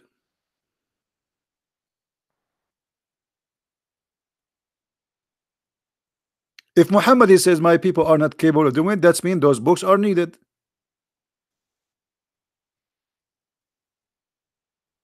Ah, Allah was nice to Muhammad, guys. Allah was nice to Muhammad. So if Muhammad asked for 8 Quran, he will give him. It's like a, it's like, it's like a tomato. No problem. Allah was nice. Let me take a snapshot of this one. I'm going to post this. Unbelievable. You guys, you should take a snapshot of those. And if you are downloading my videos, you know what? Let us record this on the screen so people will see what we are talking about. But Allah was nice to Muhammad. But these 7 Quran were not for all mankind. It was just for a short period. Those 7 Quran were used because in heaven there is only one Quran. Not all for mankind, brother. Why? Muhammad says my people, which mean my followers. What do you mean not all mankind? Only some mankind? What is that, the zoo? Look how silly you are, going after a brother number 57, brother. We add number 2 and then we add number 3, and when we divide them in 1 to 7, brother, and then we come with the number of in the even and odd.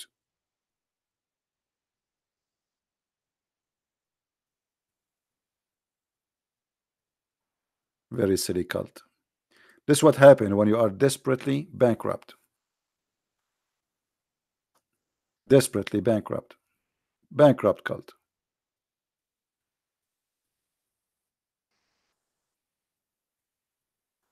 And now we don't have them. And you admitted that Abu Bakr destroyed them all. Abu Bakr is your God. Zakir Naik, don't repeat, otherwise I will ban you. Come on, I saw it once, first time, second time.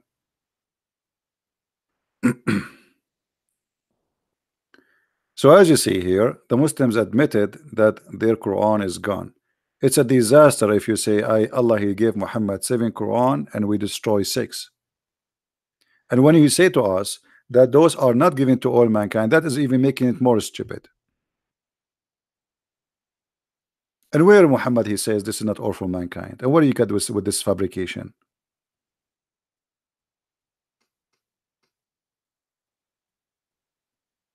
Just to give an answer, just to throw an answer at us. As you see, he is saying my people not capable of doing it, and Allah he give him other. And here, by the way, what kind of Allah he do not know that his people are not capable?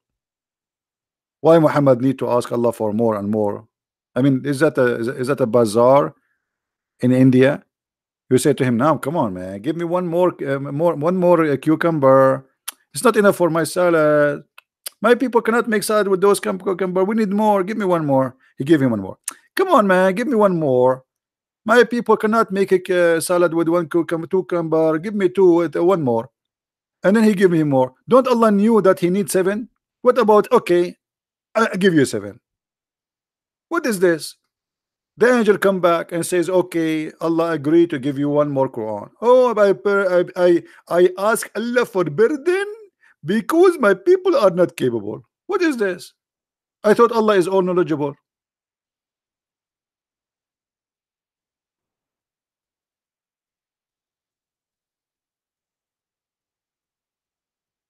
How this happen?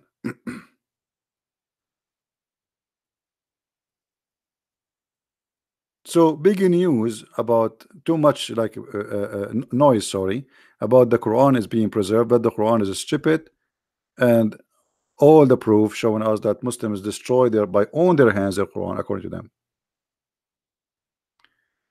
Do you? But you have to agree with me that there's only one Quran in the heaven, not seven. You see, this is stupid of you to say that there's only one Quran in heaven. There's no heaven of Allah and there's no Quran in heaven. Prove it. I mean, you have to agree with me as if we saw it. Secondly, if there's only one Quran in heaven, that's mean the sixth Quran, additional Quran, which Allah He sent, is fabricated because there are not Quran.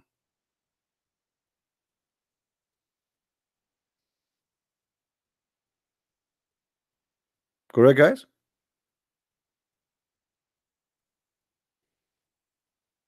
As long there's only one, so Allah was sending him what? Fake copies? Counterfeit? He was fooling Muhammad that he gave him additional Quran? There's only one Quran, brother, in heaven. You have to agree with me. Yeah, we agree together, brother. We went there together and we saw it there. And by the way, the Quran in heaven, according to your prophet, Allah He put it between the eyebrows of the angel Israfil. Is that correct? True story, brother. And the frame of the tablet of Allah, which is very big, brother, is between the eyes of Israfil and decorated by rubies. Stupid cult. What do you mean what? Isn't it Allah He put his tablet between the eyes of Israfil? Which means Israfil, if he tried to read it, he will have a cross eyes. So Allah was giving Quran to Muhammad according to you, fake Quran, because the only true Quran is one. The rest is what? But Allah was changing, playing games. No, I will not show you. You speak Arabic, search for it. Type in Google right now. اللوح المحفوظ بين عيني إسرافيل. Let me teach you as you speak Arabic.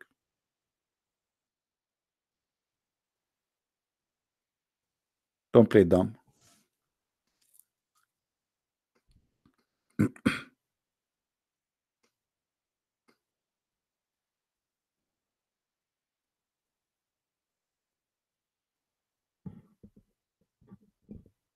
And by the way, what he just said, this is very important because it's proved to us that Muhammad is a false prophet. Because if he just admitted that the true Quran is the one written in the heaven, that means the additional 6 Quran was given to Muhammad are a counterfeit and they are fake. Which means Allah was lying to Muhammad. Muhammad keep asking for more Quran, and Allah gave him nothing. You believe it? What Allah gave him? Fake Quran. Muhammad asked for more Quran. Muhammad he received fake Quran because only there's only one Quran, brother. This is what Muslim Prince he said. What a stupid cult. Anyway, guys, I think we have enough for today. They are just made up by Allah. Guys, did you see this? I mean, is this guy taking hashish? He just said they are made up. Allah sent Muhammad 7 Quran made up. I need to frame this. I'm going to frame this and put it in my living room. They are just made up by Allah on that moment to recite some verses in different ways.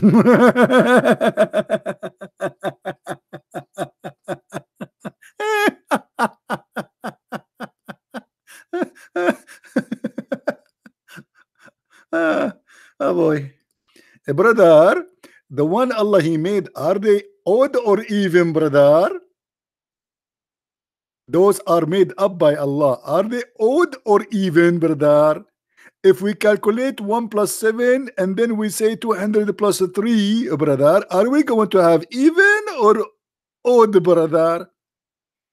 You can tell that Islam is an odd religion. It's a stupid cult, my friend. And you try desperately trying to defend, but it doesn't work. Anyway, guys, I want to say thank you for being here. And our advice today, it was about not to work in those countries. Stay home, better for you. Stay poor. Stay poor in your home with honor and dignity, because anyway you will stay still poor if you go to those countries, but you will lose your dignity and they will humiliate you. You will be raped, you will be humiliated, you will be enslaved for nothing.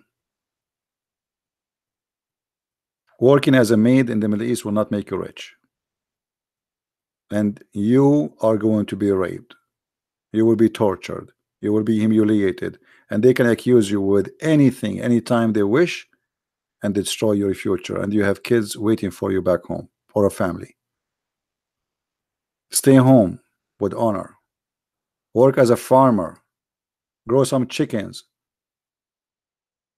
Be a free person. When a human being loses his freedom, there's nothing else to lose. Freedom is the most priceless gift was given to us by God. When you go to those Middle Eastern countries to work there, you are giving up your freedom. You are enslaving yourself. So blame only yourself for becoming a slave of somebody. You went there by your own, even you paid money to go there.